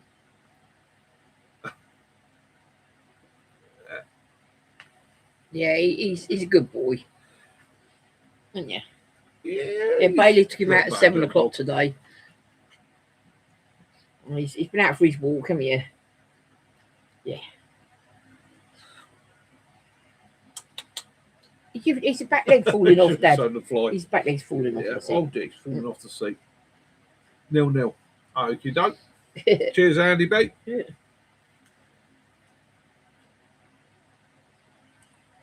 Spain need to win. Let's not start any arguments there. How old's Willow Cass? He's just turned 3. Yeah. He was 3 on the 15th. Yeah. 3? Yeah, he was 3 Really? years old. I can't believe he's 3 already. You're 21 years old in dog years. Yeah. 21. You're a young man. Yeah. You should be out there doing young man things. Having He does adventures. against his bed. He does, doesn't he? Yeah, he's Got to find him a girlfriend soon. he's duck. Yeah. No, it's a cat. Oh, he's cat. Yeah, the cat. Yeah, I don't want Argentina to win. No, I don't want Argentina to win. Hey, no worries, Ali. Take it easy. Stay Have safe. fun. Stay safe. Yeah, they always got their eyes on Yeah, it, but I've they're got- going to get it. Right, here's an interesting one for you. A friend of mine put a good point across the other day. So the Argentinians have gone to the basically the World Organisation and gone, look, the British have had the Falklands. They've had people there for 200 years, and those people are naturalised. They've only been there 200 years. The British put them there for 200 years. They've been there for 200 years. That does not mean that the Falklands are British. Well, as my mate turned around and said, well, what about the United States? They're 250 years. Are you going to turn around to all the Americans, Argentina, and say to them, oh, no, you're not Americans. You're not naturalised Americans because you've only been there 250 years. Wind your neck in Argentina. Right? Those people have lived there for generations. They looked after or farmed the place when nobody wanted it. It's a god-awful hole in the middle of the bloody South Atlantic that for a long time nobody wanted. The penguins keep falling over. Yeah. So, no, you can't have it back. As far as I'm concerned, if people have lived there for generations, it's down for them to decide. But if they get hold of me and they went, Mickey, we want to be Argentinian, I'll be like, that, fair play. You be what you want to be. Okay? But if they're sitting there saying, no, we want to be British, then you be British, guys. Exactly that, Andy. They're the people who live there. Okay? Yes, they do. They speak English there. Got a bit of a The Spanish Well, are they're the same Scottish with called Pang, isn't it? Gibraltar, but let's face it, you know, at the end of the day, it is what it is. We once owned the world. Once owned the world. But would we still want it? Not really. So we wouldn't know what to do with it. But yeah, I think Yeah, but it's we didn't- it's wherever you are. I think it's down to the people that live there. If they've lived there for generations, then it's down to them. It's not for an outsider to turn around and start telling them they've got to change. Did Would you you go go? find us potatoes? Wouldn't we stuff for a roast dinner? Yeah. Would you go to Texas and say to people there, "I'm sorry, all you white people, you got to leave"? Right? If you're not Mexican, no, you wouldn't. You know, same as you wouldn't go to Canada and go, "I'm sorry, mate, you're not Indigenous, you're not Canadian." Yeah, no, you're not going to do that. So, yeah, let people be. That's the problem, isn't it? Dictators and leaders, they shout all this bollocks. It's the little man that matters. The guy that gets up every morning, goes out, starts his car, goes to work, farms his fields, works a shop, works in the factory, goes home, sorts his garden out. It's down to him. Yeah, I agree with you, Bushcraft Rebooted. There are too many people telling us what you should do somewhere else, and it's not on.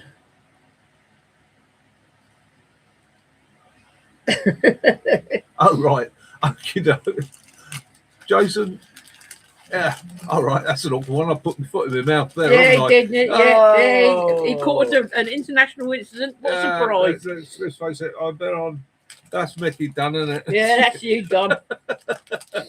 Oh, there's a prison cell waiting for me Yeah, somewhere. no point you going abroad, is there? Oh dear. Yeah, I think it's hard, wasn't it? But it's. I just hate it when somebody turns up and starts telling the locals how to live their lives. Maybe it's the farmer's son in me or the West Country, but it's just yeah, but in the country you get fed up with people coming from the towns, living in the country, and they're saying, "You can't ring those bells. They upset my weekend. You can't play cricket. It upsets my weekend." Yeah. You can't ring them church bells. It's offensive. Mm. We won't get into that. Sorry. It's yeah, it's just. I suppose because I'm a country boy, and for years I've been told by people in cities that what us people in the country should be doing, how we should live our lives, and what we should do, and how we're doing things wrong. And then when I look at the cities, and I think to myself, "You're telling me what I'm doing wrong," you know. So, yeah. No, you can't walk the dog either. No. Yeah, Falklands are British legally. They are legally British. They're not happy about horses either. Yeah. They don't understand that horses, can be on the road. They've got their high vis jackets on. We still got to ask, beep, beep. This is a horse. This is That's it. For cars, not for horses. For our American friends that don't know, English law states that livestock, cattle, and horses have the right of way on any road or path. It's just old law, and yeah. Have a nice cup of shut the fuck up. Yeah, I live with you there. Walk. It's funny how people quite happily will point at other people and say you're doing it wrong, you're not doing it right, you shouldn't think like this, and you should think like that, you should do it like this, and you should do it like that. But leave them fuck alone. If somebody's happy getting on with their life, Right, Matthew. Leave them alone. Matty, take care, stay safe, mate. Have a great day. Have a great week. And if I don't speak before, have a fantastic expedition. I look forward to catching up with you at the next Scouts get together. We're up the woods and hearing all about it, mate. And bring your pictures with you. I want to see them. Yeah. I want, and not those pictures of there's a scenic view. I want those pictures of your face. Mile 362. A selfie with a black bear behind you. Yeah, as long as you're not hurting anybody, crack on. Exactly that. You know, don't get me. Yeah, we've all got lives to lead, haven't we? Yeah, it's all about. As you wither away. The face gets slowly more drained. Yeah, you'll make it, mate. I know you, Matt. You'll come through it with no problem at all. You're going to come out. Let's face it. You're going to come out of it knackered, tired, but mate, you'll be exhilarated, and you'll carry that with the rest of your days. The rest of your days, every time something gets tough or difficult, you'll think back to it and go, "If I could do that, I can do this." Yeah, bushcraft. We're getting the same. We're getting. We've got huge ones up in Scotland. Yeah. The Cairngorms, and a huge one up in Wales as well, haven't we? And again. I know I saw an article somewhere saying people were moaning about the smoke. Yeah, you're moaning about the smoke. You're a couple hundred miles away. And poor buggers that are living there. And I'm pretty much guaranteed, no, it's not the fault. And it really grates my biscuit when you see on the newspapers put people are told to leave their pets behind.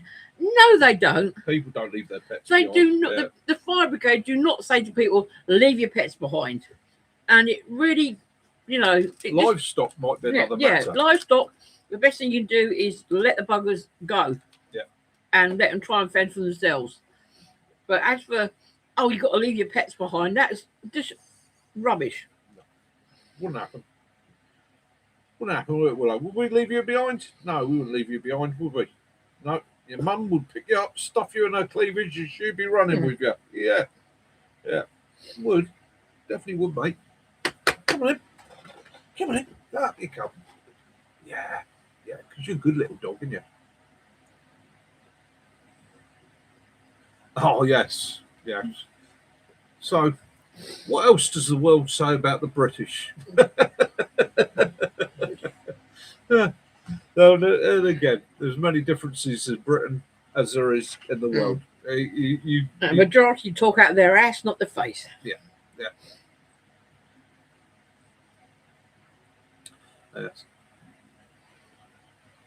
Stealth not a problem.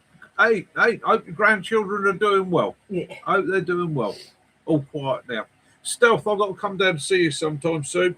Hopefully September, October, I'll come down and do that overnighter with you.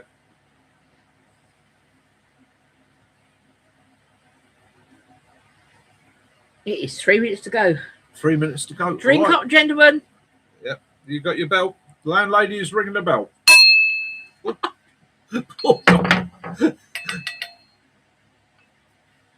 Shit happens, yeah. I like that one.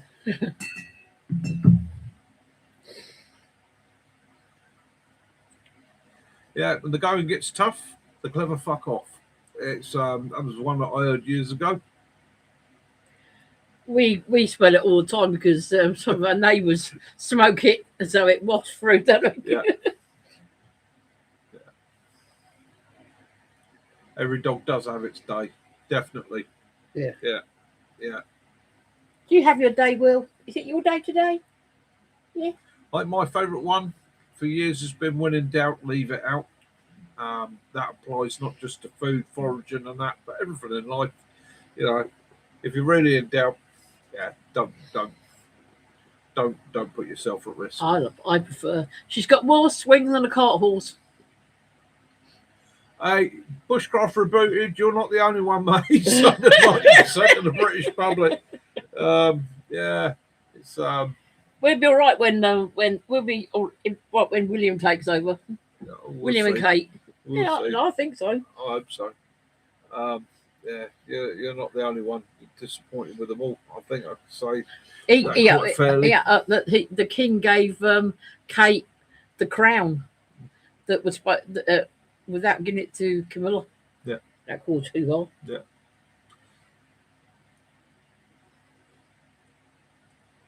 We definitely need something. There's going to be, and I'm not being a fearmonger here, but the way things are going, there is a massive division in this country. If you look at history, any time a division gets to this sort of level, it either breaks down into absolute chaos and civil war, or somebody stands up, says the right thing in the right place, and has the balls to get it sorted. And that's yeah, that's just what it needs. It needs the right person, the right place to sort it out. Andrew. Yeah. Could have. Hey? I said, at least we didn't get Andrew. Could have done. We didn't get Andrew. Yeah.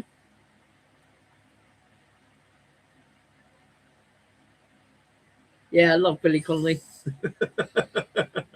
Billy Connolly had it right. Sound. It probably will be Three Dog. It probably will be, and it's a terrible thing.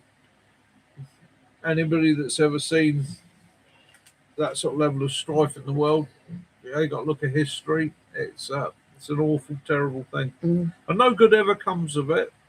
We sit there years afterwards and look back on it, and it creates a terrible time.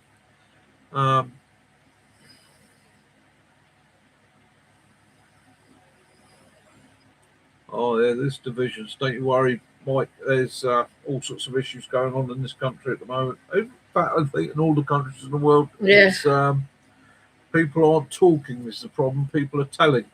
Yeah. And I think that's where the issues occur. Sensible discussion normally sorts problems out. But when it's all ended people tears. start finger pointing and shouting and not listening, then it all goes to pot. There's always two sides to every discussion, every story. There's always two sides to every opinion. I have met many a person in my life that I disagreed with over a subject, but at the end of the day, I've respected them for their beliefs. Thing is, and all I've asked them to do is respect me for mine. The Brexit thing isn't over because we're still paying and still paying and still paying and still paying and still paying, aren't we? Yeah. We haven't escaped that yet, despite what they say. Yeah. But It's the way it goes. anyway, it's 1 minute Right. past. Right, 1 minute past. Come on, you Ladies waves and and gentlemen, strays. Thank you very much for joining us this evening. It's been fun. To my American allies, Bushcraft Rebooted, Chaos, and to FU Crew, I know at the moment is It's peddling peddling like like- a mad thing. Guys, thank you for joining us. We do appreciate it so much. You are as much part of this community as anybody else. To my British friends and allies, thank you, brothers, as always. Yeah. To Mike from Minx, thanks for joining us from all the way out there. It's hopefully you're having a wonderful day and a wonderful week even. And to everybody else out there in this glorious world Free of ours, dog, walk, stealth. doesn't matter what your politics Yeah. are. It really doesn't Mac. matter what your religion is. At the end of the day, get outdoors, have some fun, make somebody smile, make yourself smile, have an awesome one. Yeah. Love those you do, forgive those you don't, and may peace and light be And if upon not- you all. Get a Durex, fill it up with water, and drop it on someone's head. There's my wife's answer to most things. Yeah, take care, guys. Till next week. Have an awesome one. Take care. Mickey out. Bye.